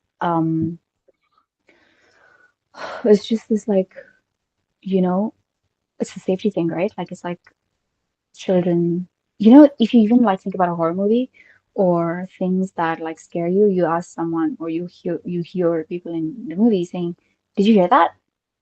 And Yeah. it's like one of the first things, like even before like you see that is not something that you usually ask people. It's like But probably it's one of like the scariest something, questions you can ask someone, right? Just randomly, like, one of hey, the what, sorry? I said it's probably like one of the scariest questions you could just randomly ask somebody, like, hey, did you hear Yeah. that? Yeah, and then it's almost always going to be triggering, I guess. Yeah. But yeah, it's like, why is it? Yeah, it's like subhanallah. It's like, oh wow, like I literally feel like something in my chest right now. But yeah, it's just this thing about maybe because like almost like the sound, like we hear, like if it's something far away, we're not going to see it happen, right? Like I'm inside of my house, I didn't see the bombs fall, alhamdulillah, but I heard them. And if there's rain falling outside my room, I can't see it, but I'm going to hear it. So, it's like in that sense also like Samia, Basir, Samia comes in many senses before seeing. Before you see something, you usually probably hear it, unless it's like directly in your vicinity. But even when like someone speaks, they are in your vicinity, it's probably their voice that like, triggers you, I guess, first. So there's this like primariness or primalcy. I don't know any nouns apparently. Primacy, yeah. I think that's a word. But yeah, there's something primitive about sound. And when it comes to like language acquisition, it's like the first things, like when the baby's in the womb, they're hearing, they can't see, their eyes are closed, but they can hear sounds, they can hear intonation.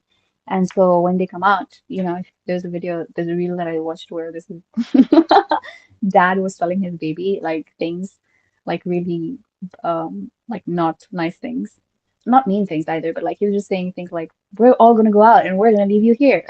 He was saying it in a really like happy tone, and the baby was like, yeah. And so it's like tone is the first thing that babies hear. And so tone is the first thing. So this, I mean, hearing is the first, I guess, like, what's it called? Sense, Yeah. organ sense. I don't even know. Yeah, that's Hmm. developed. And then I've also like once when I attended a conference, in university, there was this very specific research about like within like within the age of like 3 to 4 months, babies can differentiate between the sounds that are like phonemic in their language versus that are not phonemic in their language. Yeah. So yeah, so for example, like pa and pa in Urdu, there those are two phonemes. They have two different meanings. If I say pal, it means moment. If I say pal, it means um now I'm forgetting what it means, fruit. But yeah, but if I say, if you say that in English, there's a different, like the level of aspiration is lower, but it's just a matter of stress. It's not a matter of meaning. Like pa and pa, they're like, spot versus pot. It's just a, yeah, it's just a matter of like where the stress is or where the sound is at the inside of the syllable, but it doesn't have phonemic meaning. If you replace one with another, it's going to sound a bit weird to the native speaker ears, but it's not going to change the meaning. But then a baby that is 4 months old knows this. So if it's an English speaking baby, English hearing baby by that point, um, yeah, you know what's really weird? Uh, like, what does some mean? It means mute, right? Or like, I mean, I don't want to say dumb because, Sum? Oh, like someone Bookman? yeah. Sum is mute, yeah. But yeah, it's Well, so linked. Like when I didn't have apparently logic or critical thinking in my mind at that point. But one time, like when my mom told me like if people are deaf, they can't speak. I was like, what? Why? But yeah, it requires. I mean, obviously, I was a child in my defense, and I guess I didn't put that much thought into it. But yeah, like language begins with hearing.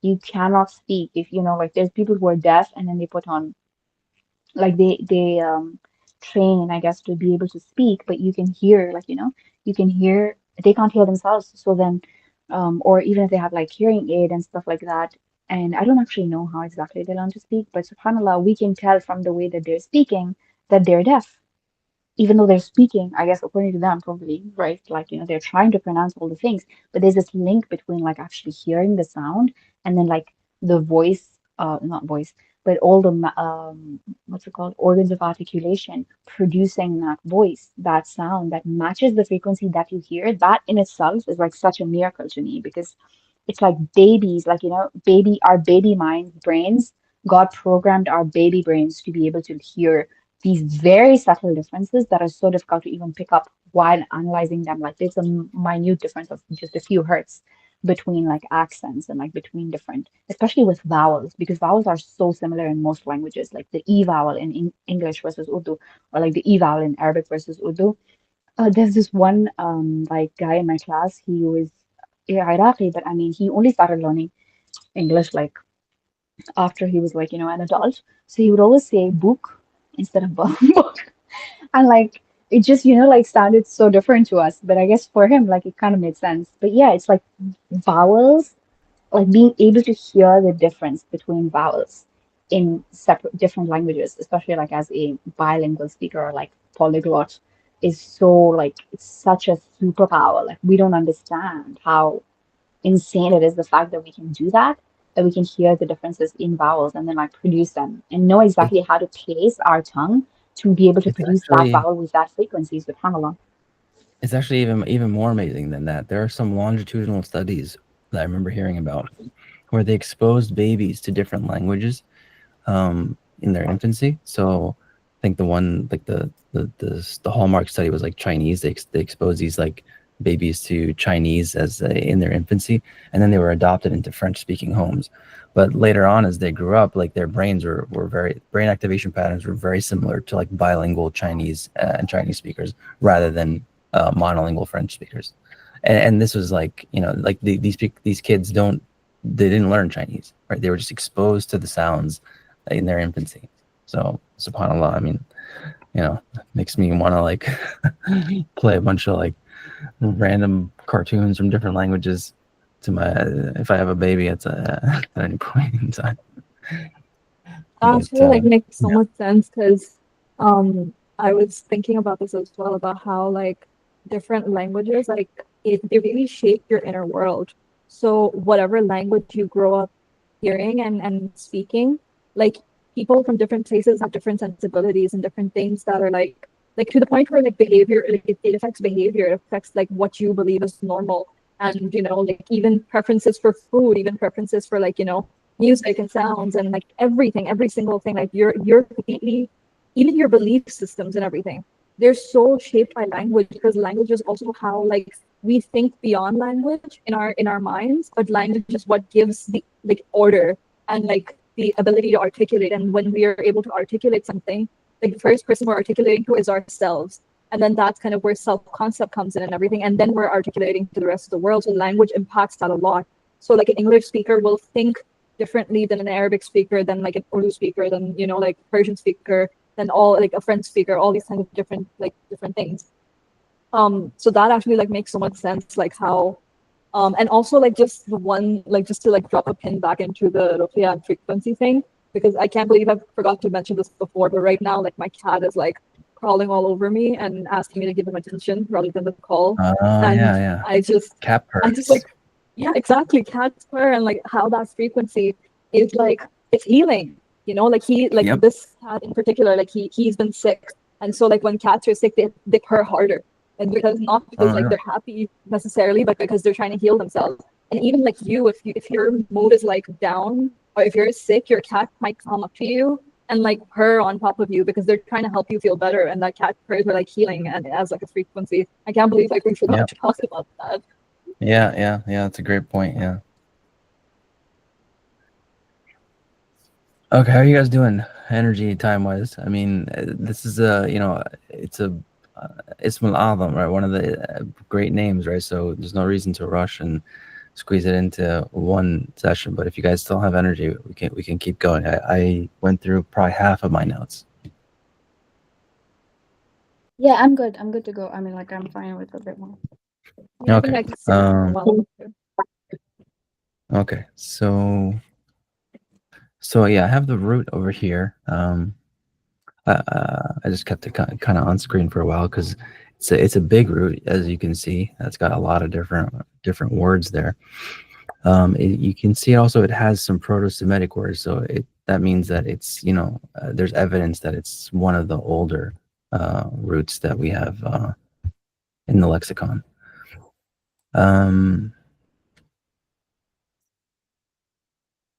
So I think what I wanted to talk about was the morphology a little bit more, and specifically this poem that I found recently. Well, actually, I found it a long time ago, and I was very excited when I found it because it's very cool from like a linguistic and morphological perspective. And I remember thinking, oh, I wish I had the time to dedicate to studying this, and I think now I do, inshallah. And this is a poem. It's a manduma, really. I mean, I think it is a poem, technically. Like, it actually follows the traditional meter of poems. But it's a poem that's about morphology, actually.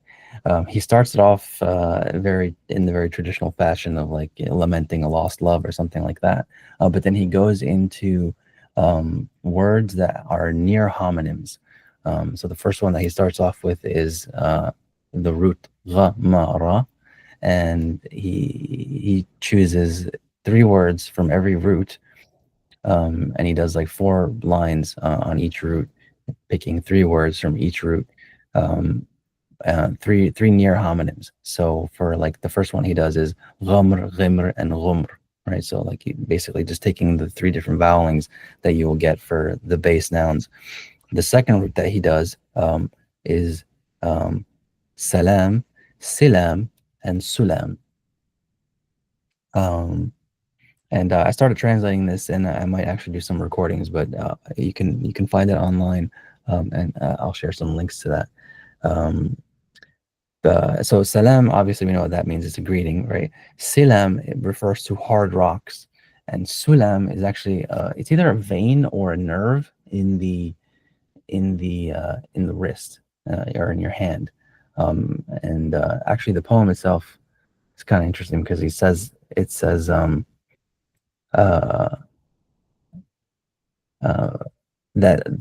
that word sulam is in a hadith, right? So he kind of just throws in like some random lines in there to make the meter work. So so I got to find that hadith. Actually, I don't know what hadith is being referenced, but that's kind of an interesting point.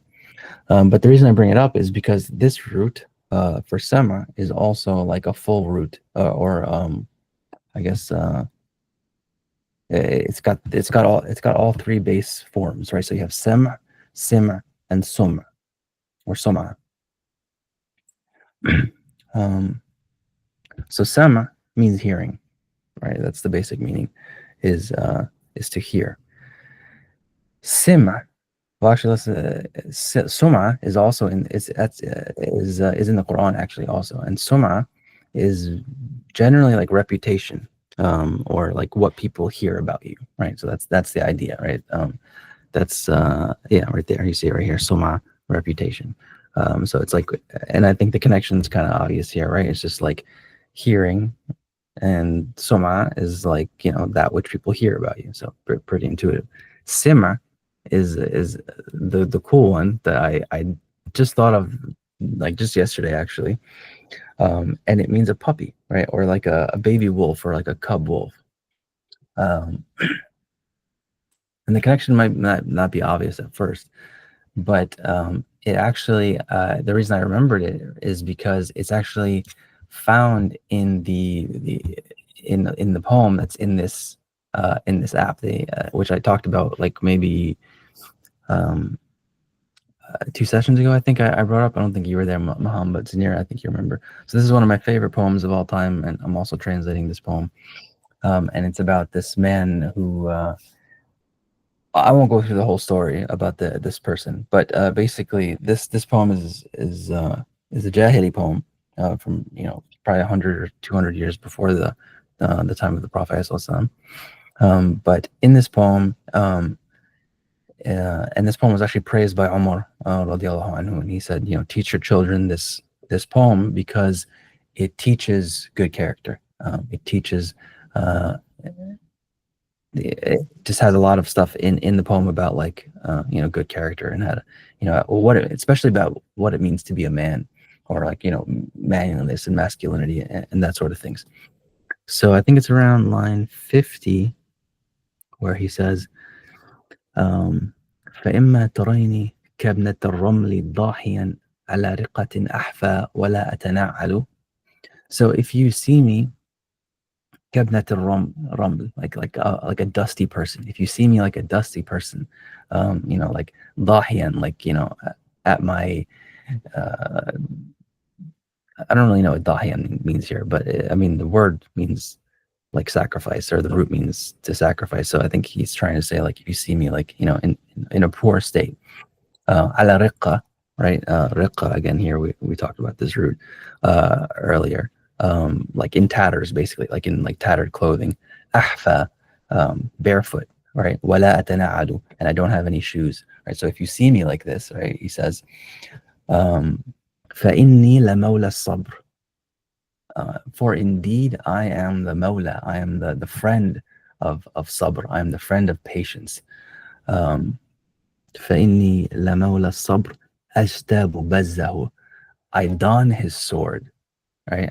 I just, I love this poem. Like, there's so many beautiful things in this poem, but, like, that's one of my favorite lines. Like, I'm the liege lord of patience, is how I translated it, right? Or I'm the the close, like, friend of patience, and I don his sword. I just love that line.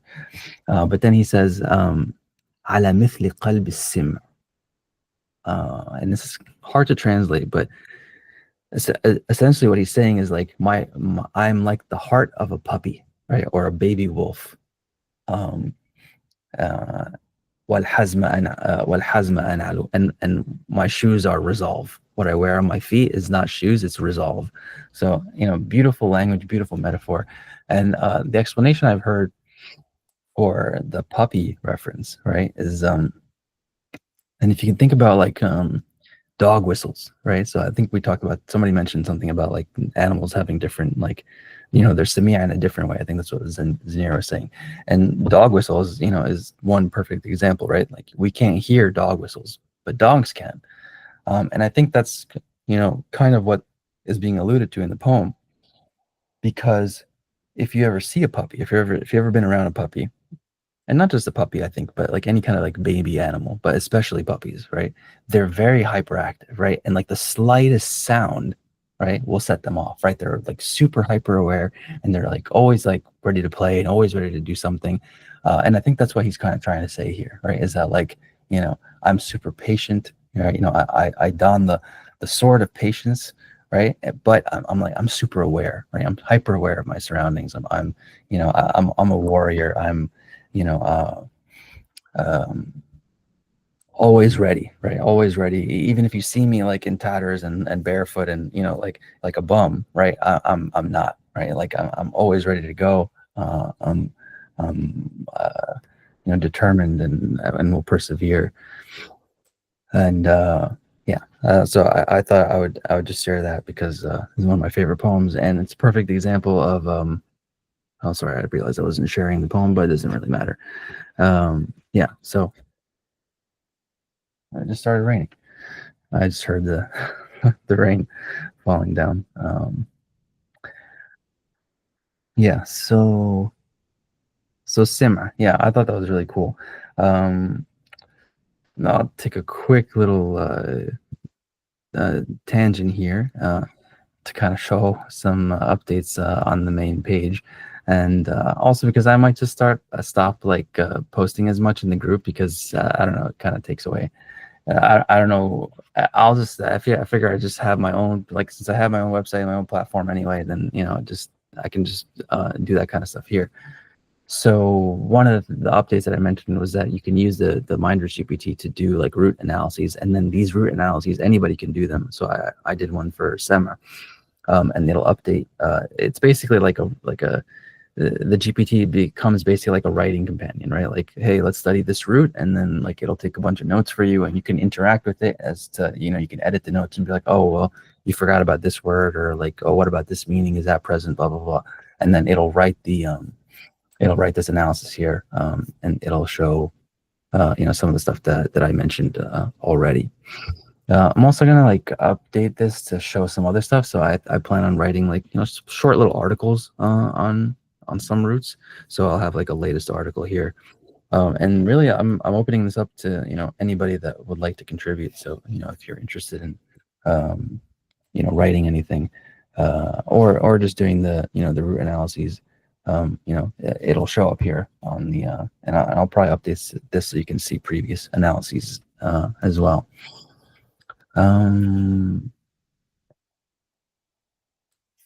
Okay, go back to Samia and see if there's anything else in the root that I wanted to say. I think that's it. Let me look at my notes.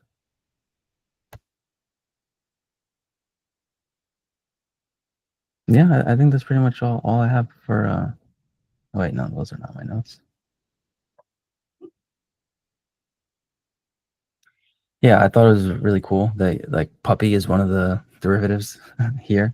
Because in the spirit of these sessions, we're always trying to cognitively ground ourselves, find some kind of grounding for concepts. What does it mean to actually hear?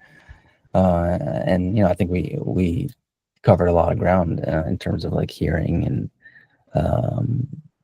but the puppy thing for me really kind of like solidifies it. I think, and I'm glad I remembered it this week. And yeah, any thoughts there, or Yeah, I should we wanted wrap? to add about the puppy thing. I Yeah, think it's so please. cool because also like the dog is supposed to be like a very faithful creature, right? Like, and Yeah. so it's like and we know that they can hear, like their range of hearing is like much higher than ours. And so like animals in general, but dogs like especially, like they can hear frequencies that we can't hear and everything. And I think that goes back to the whole thing that we were talking about in the beginning of like tuning yourself and learning to listen from the heart. I think that's kind of like the goal, is to like your actual hearing, not just listening, not just with your physical ear, but like with like your inner resonant ear, like your energy, your heart and everything, kind of attuning that to be able to like become more sensitive and pick up more, so that you're able to kind of hear more. And it actually ties with this poem that, like, it was the first poem I ever wrote in Arabic. But there's like the last like few lines are like لا تنظري بغفلة بل تعلمي الرؤيا تعلمي الإنصات ولا تسمعي بلا مبالاة لنداء الروح ولجواب القلب في التفجس بيد من ناصيتك. And like I think that really like kind of it tunes with that same thing of like training ourselves to not just live on the surface and to not just kind of get lost in like the superficial or in like there's so much distraction, there's so many frequencies to tune into, but kind of really like honing yourself. And like I think the same thing when it comes to like singing, when it comes to music. And we talked about how music is like such an impactful thing. Like it can be like, you know, you can also use music for like, you know, healing, and you can also use it for you know, kind of connecting like emotionally to something. Like for example, when you listen to like a Sufi Qawwali or something like that, you know, like it kind of helps you get into that, into like a mood that, you know, or when you're listening to like a qasida or something like in honor of Rasulullah sallallahu alaihi wasallam, like, you know, all these things, like they really kind of strike an emotional chord. And like how to, when you're becoming a musician or you're becoming a singer, again, it's like the first thing is to like hone your ear, because even to hear your own mistakes or your own, like, you know, like where you need to improve and everything, and to be able to hit the right notes. And like we talked about this with speaking as well, like even to speak, like you have to like listen first, you have to know what's, and you have to be able to hear well in order to be able to like speak properly and in like a coherent way and everything. And yeah, I think that's just fascinating, like how there's this like push and pull in everything. And yeah, even like sound itself, like push and pull, like, you know, what is sound? Vibration. And vibration is like, you know, like back and forth. Like when a sound wave travels, it travels like in this exact same way. Like they push and pull, they push and push, push and pull through the air. And that's how like the sound wave will propagate and everything. You know, it's like when you look at like a waveform, it's like peaks and troughs, and or like, you know, areas of stress and like compression, and then areas of expansion, and then like so on. So I think that's like really like cool, and how that, like, you know, how that relates to us, like the learning journey, the growing journey, and, you know, just all of it. Like it's like that's just like push and pull is like the whole, yeah, I don't know. No, yeah, that's really beautiful. I mean, that reminds me of something I try to talk about a lot here, is like the fundamental frames, you know, about like cutting and joining, and yeah, union, separation, or like expansion, contraction that we talked about. And then sometimes, like, you know, you come across these roots and like none of them really fit, right? None of them are like cleanly fitting. I'm curious, maybe if we go into like the partial roots here, like Maham just said, like it fits. Remember the frame that I mentioned I think last class, like flow versus movement. And I think that's so interesting. The collocations, Sami' al-Alim is like, Sami' is the flow, and Alim is like, you know, it's knowledge, it's steady, because God always knows everything, and it's like his knowledge is fixed. There's nothing about his knowledge that's going to change. Whereas hearing is like, I don't know, like it seems like, you know, what you were saying about like waves, and it's like such a dynamic thing almost. Like the act itself, or like the, maybe not act, but yeah, the act, but also like the beingness of it is like a very, like, you know, like in the now kind of thing.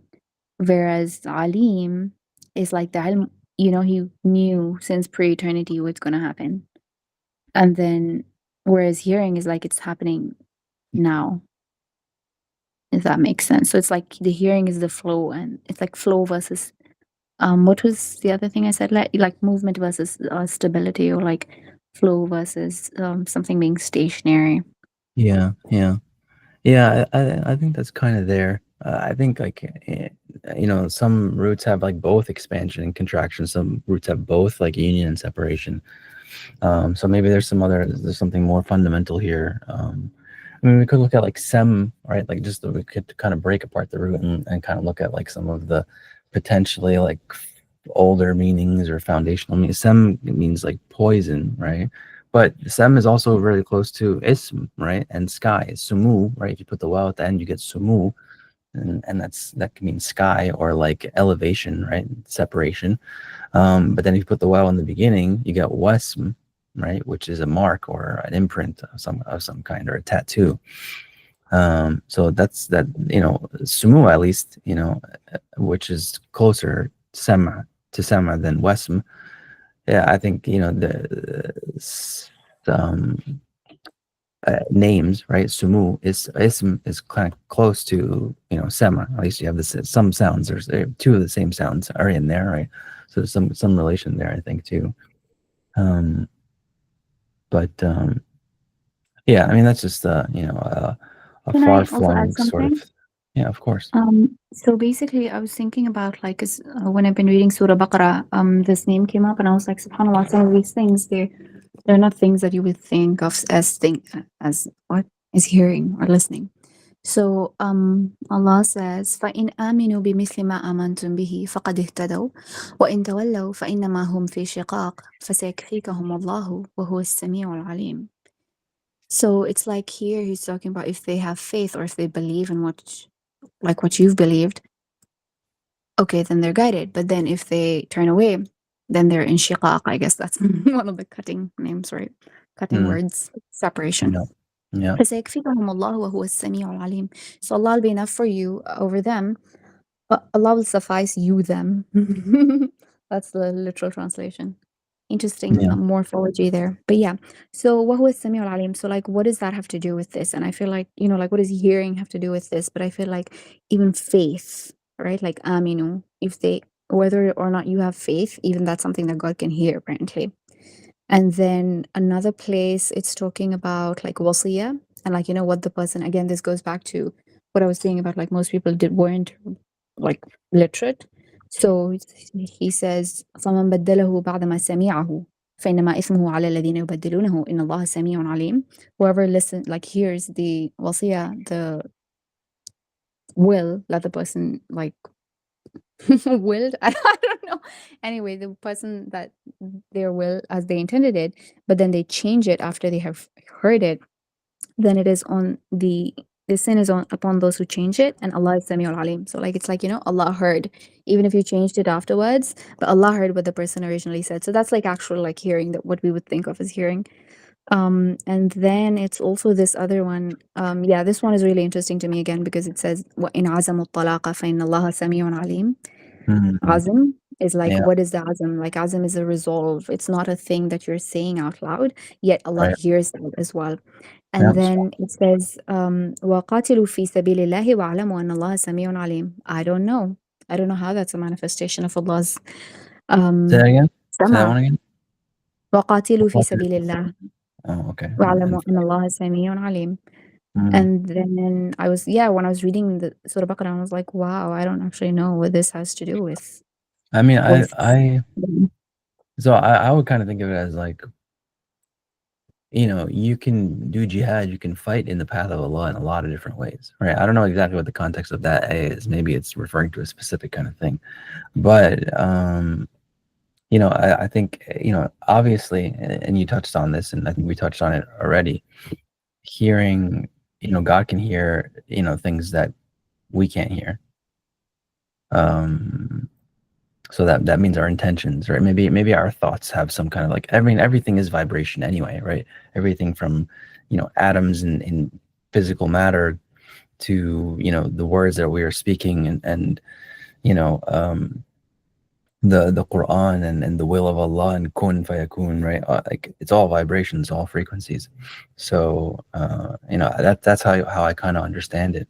But we're definitely glossing over the collocations and the the mention of Sami'a in the Quran.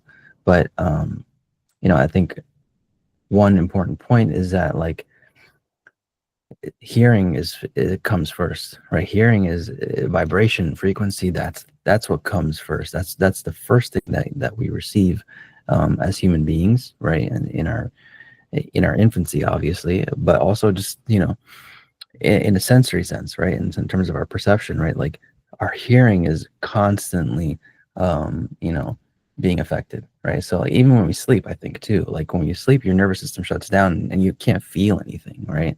You physically can't feel anything. I mean, you might be affected, like if something brushes up against your leg, then you might react a little bit or something like that. So maybe there is some physical sense, but generally you're not consciously thinking about anything. But sound probably still affects you, right? Like sound will wake you up. Sound might have some influence on your dreams. I know people like go to sleep like listening to some things, and like they study that Affirmation. way. Or they hypnotize themselves that way or something like that.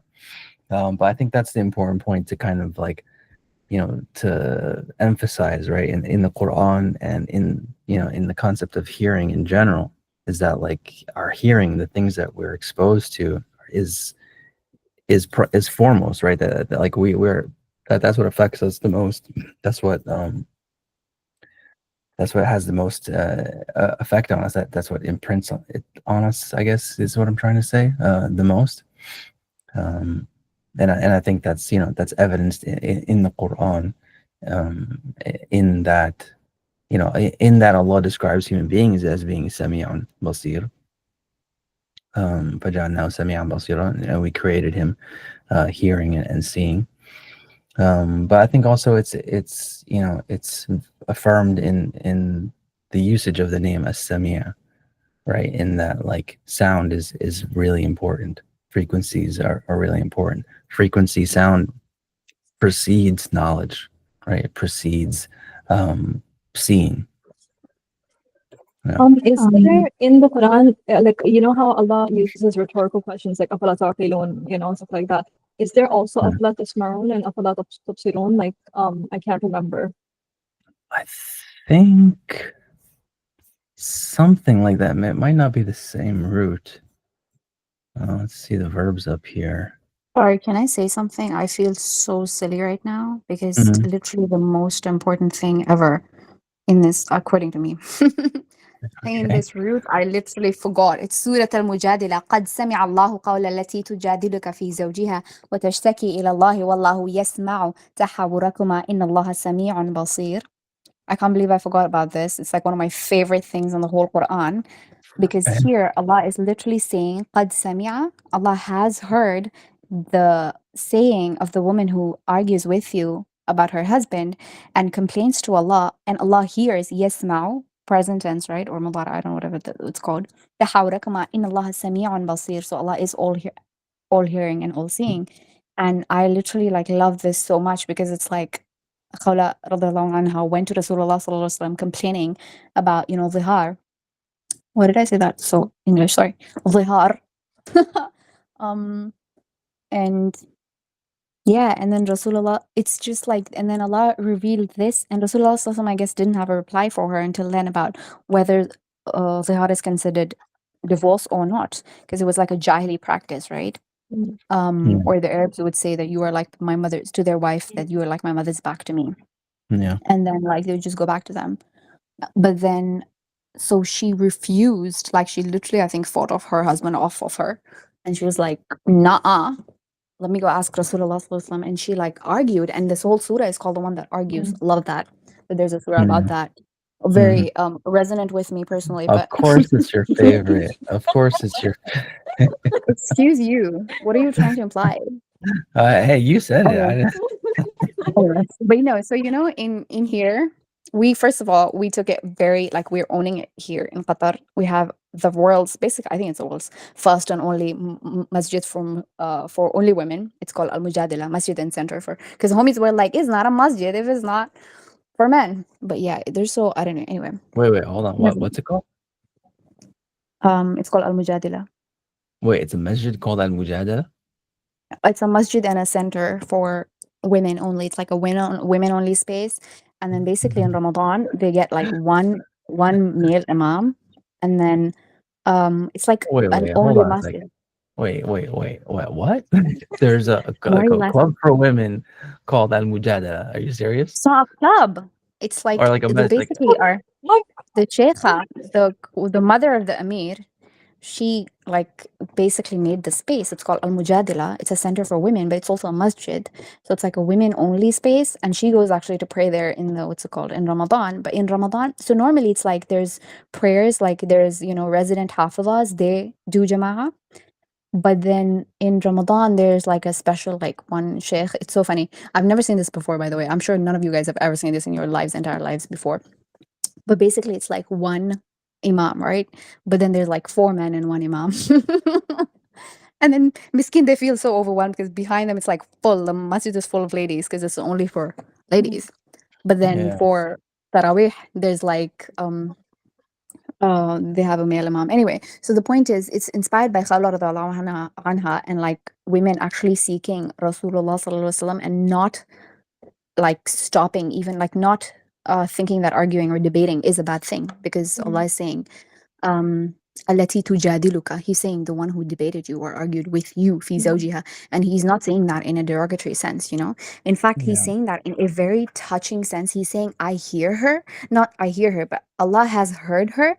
And Allah heard your conversation, and Allah is Mm. hearing. And this is so, like, I don't know, like it's giving me goosebumps right now, because it's like, subhanallah, before actually getting to the point of zihar, and then he says, الَّذِينَ يُظَاهِرُونَ مِنْكُم مِّن نِّسَائِهِم مَا هُنَّ أُمَّهَاتِهِم.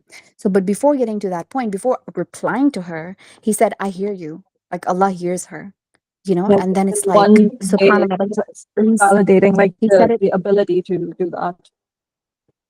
Yeah, but also like saying, like, you know, when someone's complaining, and like that's like one of the things, right? Like one of our core needs is to be seen and to be heard.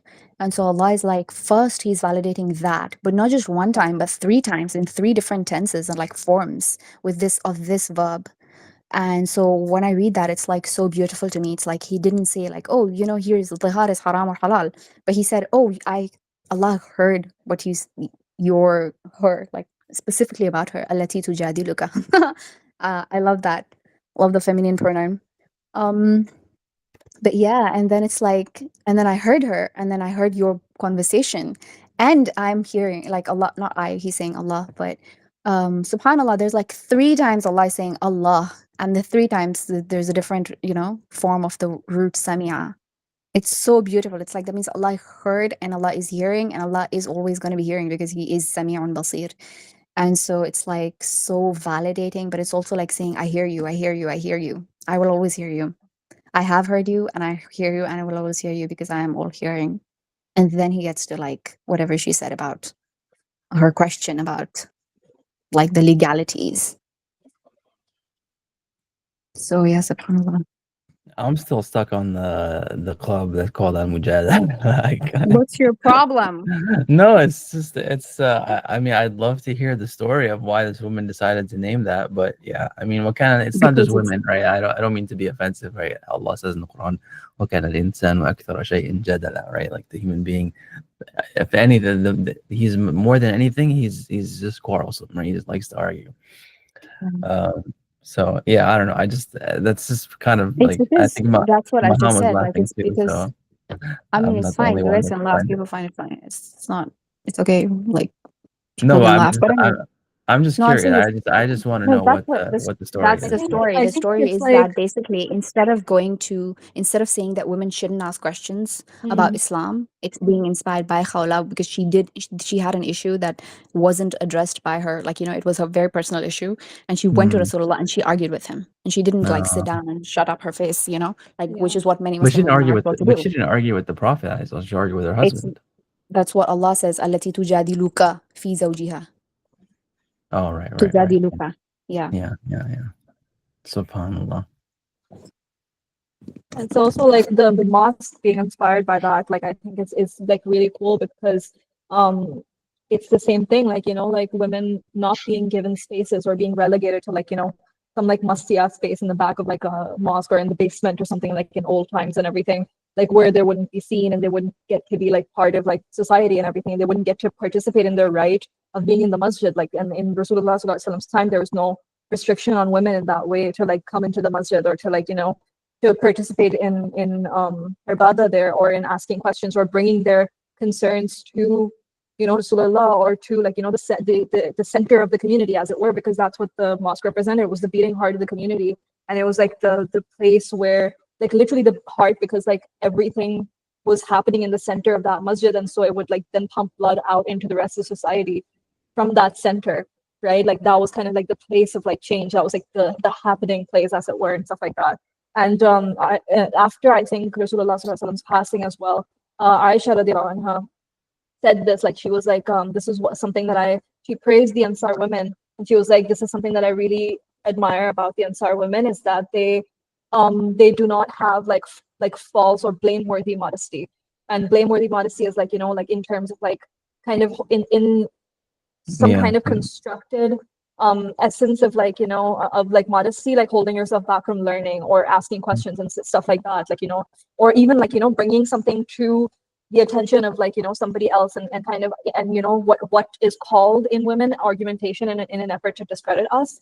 But it's just like, like we can often see and perceive and sense things on a subtler level, and on a deeper level. And so when we bring that up, like that's a perspective that should be valued, because we, it's like there's like we're like half of like the whole of population and stuff like that. So how can norms and rules and laws and all these kinds of things be like be shaped, or things be kind of legislated without taking us into account, or into like like our health and our well-being and our perspective into account of like how it's going to affect us, because we're not just smaller men, as like like has been said about women and stuff like that. Like we're not just lesser men, like we have like our own thing. And so I really like that that's like the impetus behind the naming of this mosque, is like it's like empowering. And like Zanira said, like there were people, like there were dude bros that were like, well, this is not a mosque because it's for women, like the mosques are for men. But like like so like empowering like a woman's right to kind of stand up and speak for herself, and to not let things just be like done to her, but like demand kind of participation and the right to be in the center of things, rather than just kind of at the periphery, or completely outside of like things, and just like a passive like receptacle, rather than like an actual like fully functioning human being and stuff like that. So I really love that. No, it's wonderful. Yeah, it's I mean, yeah, excuse my laughter. I just the way you brought it up was just kind of, the whole thing was like, oh, my favorite ayah and favorite surah. I was just being funny. Yeah. On the timing. But anyway, guys, but you know what I just realized? Hearing, debating, or arguing requires a lot of hearing, or like proper listening. And so basically, I had this friend, right? She's from Pakistan. No, she's like in Oxford and stuff. But anyway, so she's born blind. And so she's one of the like scariest people I've ever debated. And she'd be beating me every single time with no notes, because obviously she can't see. But she'll just like, oh my God, it's triggering me a little bit. So thinking about debating with her. But yeah, basically she would, no, I mean, she's a really nice person and stuff, barakallah fiha. But basically, debate, but you have to, yeah, it's not personal. But basically, she has really, I guess, I don't know, it's kind of bringing out something that my mom told me once about, like, because you said one of the collocations is Sami and Basir. So she doesn't have Basar in terms of like physical, like sight and of the physical world, but she has like, so my mom said when people don't have like a certain sense, like they almost like make up with it, or Allah makes up, or like compensates them with another sense being stronger than other human beings would. Anyway, so she would always like, basically while debating you have to listen to what everybody's saying, and then because you have to respond to them, and then we would have like, I would have at least like notes on notes on notes, like sheets and sheets of notes, right? And she has no notes, and she'll just like remember what 4 people before her have said of the opposing side, and respond to each one with structure, right? So that's like a manifestation of Samia being more, even though she doesn't have basar, that kind of basar.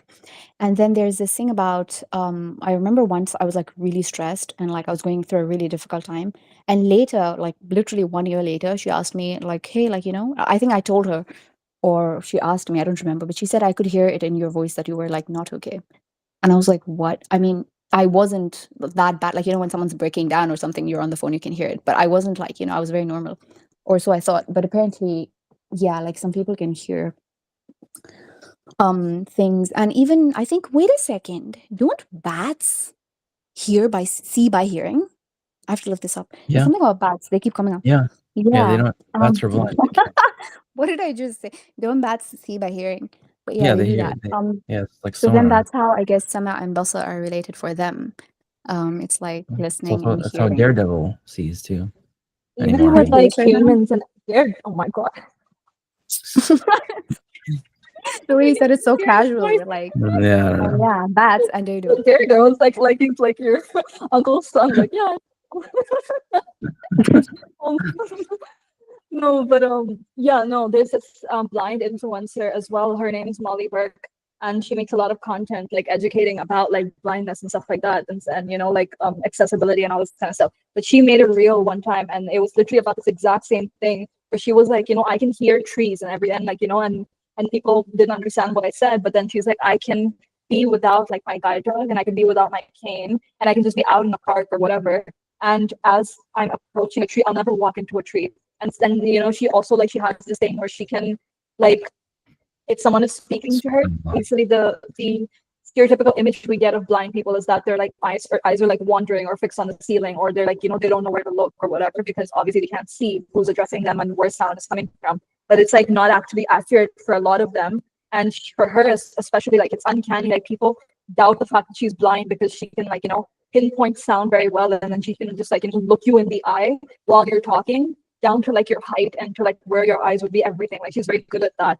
But it's like just her sense of hearing is so like, you know, keen. And so she's like, yeah, I can like, you know, whenever I'm approaching the tree, I can literally hear the tree, because the tree, like its density, its mass, the fact that it's there in space is blocking sound. So Yeah. as I get closer to the tree, the environmental sound that I'm hearing around me, the direction of the tree will become dampened. And so because of that, I know that I'm approaching something solid. And so I'll never walk into like a wall or into like a tree or anything like that, especially in wide open spaces, because she can literally hear the way that sound is being like changed and stuff like that, the way it's bending around an object, the way it's being absorbed by an object and things like that. So I just think that's so cool.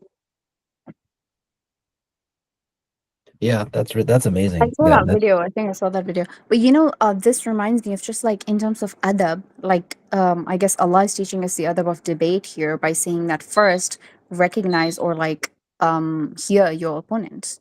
I mean, God forbid, astaghfirullah, she's not she's not an opponent or any that kind of thing. But I mean, like hear what the other side is saying, you know, and then like really listen and hear what they're saying, and that's actually really important because that's what I think. I mean, in terms of like an actual debate, like you kind of have to, because then you know, like for us, like we get points for like, you know, addressing the other point's side and yeah, sides from points from the other from the opponents. But then in terms of like actual stuff like this, like we're more of an informal setting, or if it's like not an actual debate, or like we're not in an educational setting, even like this, but it's just like a discussion even. But if we make like first if we listen, and it's really difficult for me because I love to, you know, chat. I'm sure you guys might have picked that up. But so when other people are speaking, sometimes I'm just like, what am I supposed to do with this? And then I would just like, this is one of the things that I had to do, that I did like early on when I was listening, well, when I was learning the names of Allah, was I would just center in my heart and be like, oh, this is my time to embody a samia and to just listen. And even when people are saying anything that literally has like no relevance to my existence, but like, because sometimes it feels like, why am I in this conversation, right? Like, I mean, with some people, not this one, alhamdulillah, but I meant like in general, sometimes people just be telling you stuff. And then even like, you know, yeah, like they don't even have a purpose of it, but sometimes people just talk for the sake of talking. Like in socialization, it happens a lot. And then No. you have to be like, oh, okay, I get to embody Samir now. Yeah. Interestingly, I was just looking at the. I don't know if you look if you guys see the screen here, but I was just looking at the root for jadal. Really interesting root, actually. It's an older. Oh, a girl of beautiful compacture. Yeah, that's what I thought it would be. Since I, oh, you guys said Mujadala was about me. Thanks. I'll take it as a compliment. I didn't notice that actually, but the first thing. But it's so interesting. It's a girl. That means we're Yeah. not supposed to be argumentative. That means it's a feminine trait. Well, Love that. not exactly. That's the translation of this phrase here, which is Oh, there you jariyatun hasanatun, go. Jadal. hasanatul jadal, right? So Jadal is compact. Then. Or Compact. hasanatul jadl, actually jadl, not jadal. So the base meaning apparently is not to argue. The base meaning is apparently to twist. twist something, specifically like a rope. I guess that's like the first thing, right? To like intertwine something. So I don't know actually what the second signification, how that's tied. Well, I guess it's tied to the second signification, which is to make something firm or strong or compact. So I guess this saying here is, I guess it's like, excuse the euphemism, but like, how we say in modern times, really, like she has a tight body. I think that's exactly what is being said here. But yeah, that's really interesting. Actually, I find stuff like this in dictionaries all the time. Actually, it's really one of my favorite ones is sebab. Sebab can mean cause, but it can also mean like a string or something like that, or I forget. So there's this phrase in Lane. I think it's under sebat, or it could be, yeah, it could be under sebat actually, instead of sebab. But basically, I think the line is I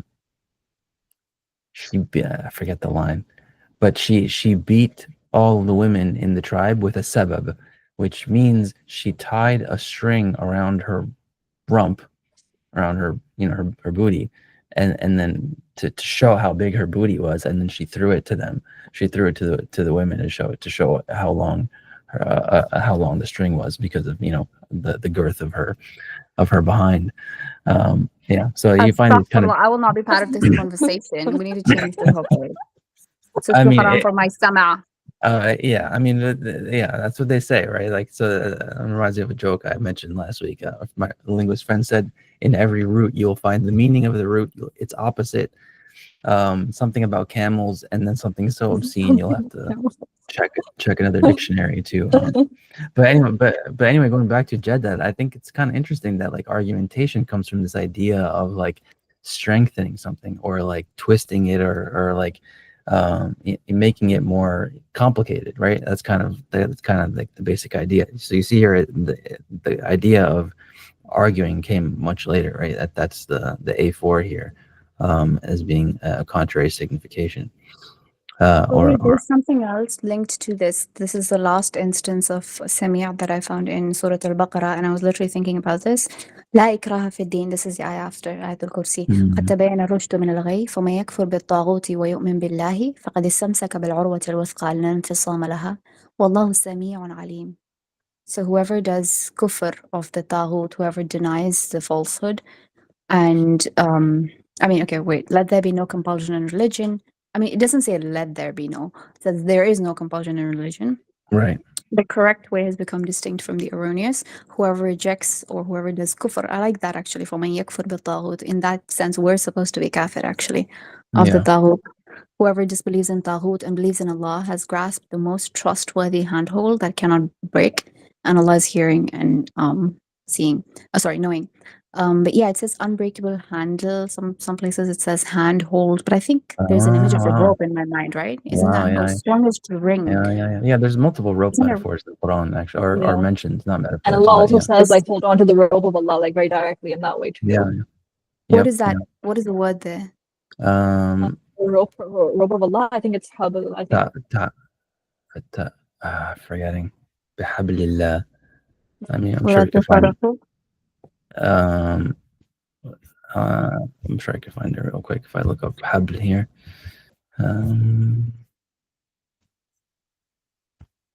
But yeah, that's really cool connection. فَاعْتَصِمُوا بِحَبْلِ اللَّهِ جَمِيعًا وَلَا تَفَرَّقُوا. فَاعْتَصِمُوا, yeah. Nice.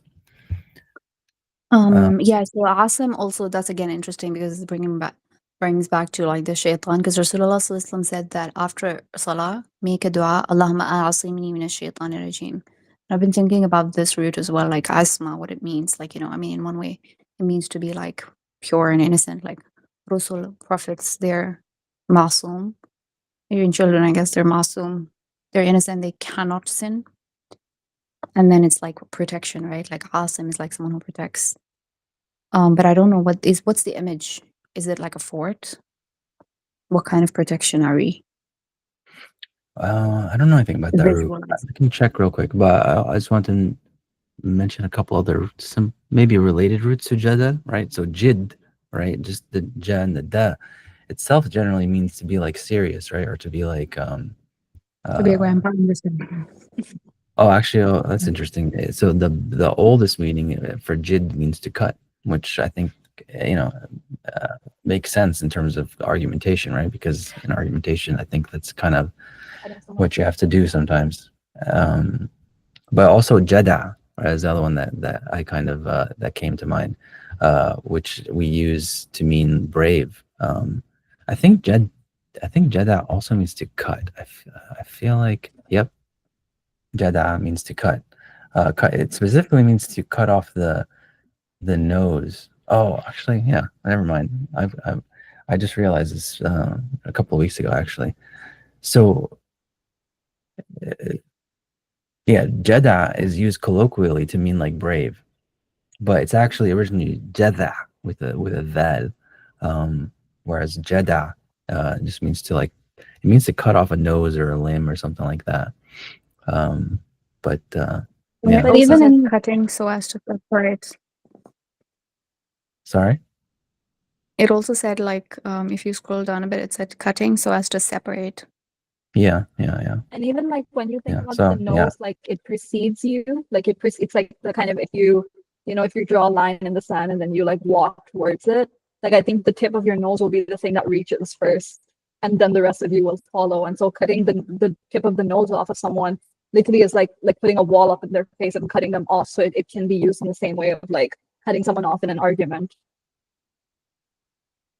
Yeah, maybe. One of the reasons why like I stopped debating academic work competitively is because it's like such a separation focused thing. It's like you versus me, you know?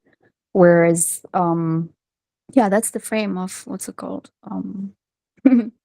Debates. It's always about like it's two sides. It's never about, and the whole point is to prove that one side is right and the other is wrong, which I mean, I don't have an issue with that. Inherently, there's nothing wrong with that. There are things that are true and things that are false, but it's just, you know, the energy that it puts you in is the energy of separation, and it's not the energy of love, which is the energy of like union, which But is what I was trying to be able to. more.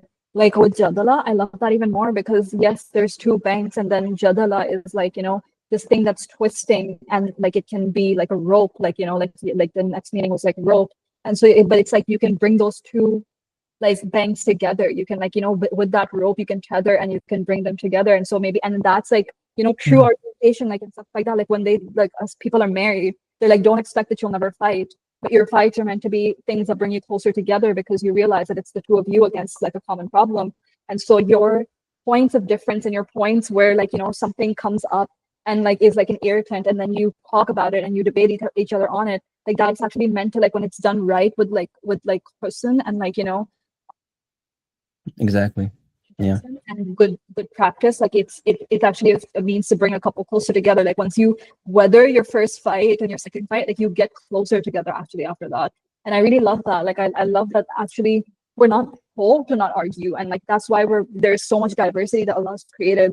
And he's even mentioned and highlighted that diversity of like the fact that we come from different places and we embody different things, and we're not even told to like, not be like, to not kind of acknowledge that and to like just pretend like we're one from the get-go. But it's like go into like, travel throughout Allah's like wide earth, and so that you may learn and stuff like that. And that's how like you come up against things that are different to you, and you let that be. And then through surrendering to that, and actually going through discourse and actually kind of weaving stuff together. And I really like the image of like twisting something, because it's like that's what we do. Like we take a point, we take like something, try to twist it like with our ideas, with like, we twist it to like even what we're doing with Lisan Lab and everything, like, how do these different roots and different things sometimes that like seem so far out of the way, like how do they fit? Like we twist things and we kind of like, and it's not twisting in a sinister way, but it's just kind of manipulating. It's like having like a ball of clay and then you're working it and stuff. Right. And through that you can like create, something. And I think that's like really, really cool. So yeah. No, that's really awesome. Yeah, I'm glad that topic came up. I never looked at that route before. So for me, I mean, the image that Jadal brought up and like the way that I link it to debate is that, for example, like it's like a support, because basically like when I used to debate competitively, they give you a topic and you don't know anything about it. That's why basically your whole life is supposed to be prep time. But anyway, they give you a topic, right? And it's just a statement, like it's an assertion almost. But then it doesn't have anything to hold on to. And the argument itself is like the rope. Like you develop something that will help you hold on to that when you are being questioned by the opposite side. So, like when someone says, I don't know, capital punishment is moral or it's immoral, whatever you want to say. That's just a statement. Now, what is going to help you like hold on to that? That's when you have to like sit down and have 15 minutes of like developing an argument that's going to be like your jadal or your rope. When the other side questions it, you say, "This is here's my like rope, basically. Like here's how I'm going to hold on to this, and here's why I'm going to hold on to this, and why it's like almost like justified." And it's like this will help me get. It's like like a rope connects basically two things, right? Like I don't know, when I visualize like a rope of Allah, it's like because obviously we visualize Allah like in the sky, and Allah says also amintum man fi sama, that Allah is in the sky, but it would just be like a rope hanging down from the sky and we're like holding on to it. And but yeah, it's like something that is holding you to something, or like that's kind of what how can you say it? Like affirming or like strengthening, I guess, your connection to that thing. And so Allah is like the truth, the reality. And if the statement is true that we're arguing, then like what connects us to him? Then we have like, for example, one of the ropes can be like mutakallimun writing, like theology, writing kalam, saying here's my rope. And then there's like Sufi saying here's my rope, like this is why love is true and like God is true and God is love and stuff like that. So like, but you need to have something that gives you like, oh my gosh, yeah, it gives you like, why am I saying like so many times? I would get minus many points in a debate. But anyway, Do they it really gives you. thank you for that? Sorry, Do they no, I'm really? just kidding. Oh, okay. But we be saying crazy shit sometimes. But anyway, but yeah, it gives you something to, I guess, I don't know what the word is that I'm looking for, but it's like, wow, mashallah, another like, but it's a foundation almost, but it's not a foundation. But you know what I'm saying? Like something to stand on almost, but like it's not to stand on, but to hold on to. Yeah, that's what you do with a rope, I guess. You hold on to it. But Yeah. what are you holding on to? And like it's what is it connecting you to? Right? So there's two like beings, or like there's two spaces, let's say. One is the space of al-haq, that's the truth. And there's gonna be people that come, yujadiluna. And this is another thing I think in Surah Al-Baqarah, Surah Al-Kahf, that they do batil, they argue with the batil about the haqq. So then the argument about, the argument is going to be the rope with which the batil cannot say that, oh yeah, no, there's no haqq, for example, there's no God, for example, because I have a rope now, and the rope is going to connect me to the haqq and say, this is my like, oh, so in what's it called? Yeah, there's in logic and critical thinking, if you go like really like basic level, not basic, but like you spread out the argument, then there's a premises and like sub premises and like the assertion, and then you have to prove how those connect to the premises and the assumptions, and then that's how you prove that what statement you're making is true. So that like the premises, so I feel like that's kind of what like a rope is it connects the premises and the assumptions and everything to show that this statement is true, or to show that it's not true. But either way, it's like a connector. It's like something in between. And it's I would even say like a channel, perhaps. Or a ladder, actually. Didn't ladder come up earlier for some reason? It was sulam or something. Not no, something Irtaqa. ladder can. Oh Irtaqa. right, going Yeah, higher. Yeah. marqa or something like that. Yeah, from ruqya. Yeah, but yeah, I mean, everything you're saying is kind of even found in this entry here for jadalahu, right? So you look at this example here. عمل على شاكلته التي جُدِل عليه. Right? So judila, I guess here means, or I guess judl here can mean like your own particular way or course or mode or manner of acting. And this is pretty cool too. Right here it says, "Jadal al-habbu fi sumbul." So the grain became strong. So I'm imagining like like a seed kind of like blooming, or like taking root into the ground, right? And developing the ear of corn, right? Like a full ear of corn. I think there's also another signification here that's like jadala, in the sense of a gazelle, or a young animal. He became strong and followed his mother. So that's kind of interesting. And then the last signification is about arguing in lane. Very, very Actually, cool. that's so cool. Like the fact that it's like something becoming strong and hardening. It reminds Yeah. me of when Allah talks about the disbelievers who are never going to like listen. He says like over their ears and over their hearts, there's like a covering, and so Yeah. they're never going to be like what you're saying. Will never penetrate that. And it's like now I'm getting that image of like these ropes of like this like self concept and like what they knew from before and what they wanted to hold on to, like from what came from their forefathers and everything. It literally becoming like twisted and twisted around them until it turned into like a whole net, and that net like covering them to the point where like what's underneath, like their heart can't even breathe through it. Like it's like this dense like net of like ropes and things like that, and so it's like they're literally covered, like it's a wolf, over them, and so you can't reach them from there. Yeah, they've argued so much that their heart has become hard, right, and impenetrable. SubhanAllah. Oh, I'm really glad we looked at that root. That's very cool. I'm gonna have to leave in a bit, so I was hoping.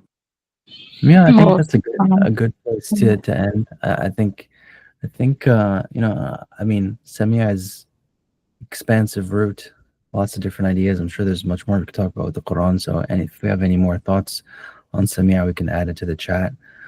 And I think we can end here and then look forward to Al Basir next time, or we can talk a little bit more about like the difference Look between like just forward to looking. Basir. Yeah, look forward to Basir, or envision Basir. We're way too corny. It's great though. It's grounding. It's cognitively grounding, I think. Okay, khair, inshallah, and I'll make an announcement. I mean, I'm sure nobody's gonna really care either way, but I think every other week is not a bad idea. So we'll see, inshallah. Any closing? No, but I actually have this like time slot put out for Yeah. this. So I don't know. I'm gonna actually have to go get a lighting or something. Yeah, I mean, at the very least, I'm gonna have to, like, the third Saturday of every month. I won't be available, so I won't have to. That would be today, but I skipped it today. So I think we can meet. We can meet next week. I mean, we can just kind of take. I don't Oh know. yeah, I've we been. can just say that we're gonna have 3 meetings a month instead of 2. Yeah. Maybe that's a good. I mean, I was thinking 2 can't hurt either. Or 2, it wouldn't be bad either. But yeah, we can keep it 3. Yeah. Khair, inshallah. All right. Well, jazakumullah khair, everyone. Maham, Zanira, and Omar. إلى لقاء آخر إن شاء الله. Until next time, inshallah. Assalamu alaikum. وعليكم السلام. جزاكم الله خير.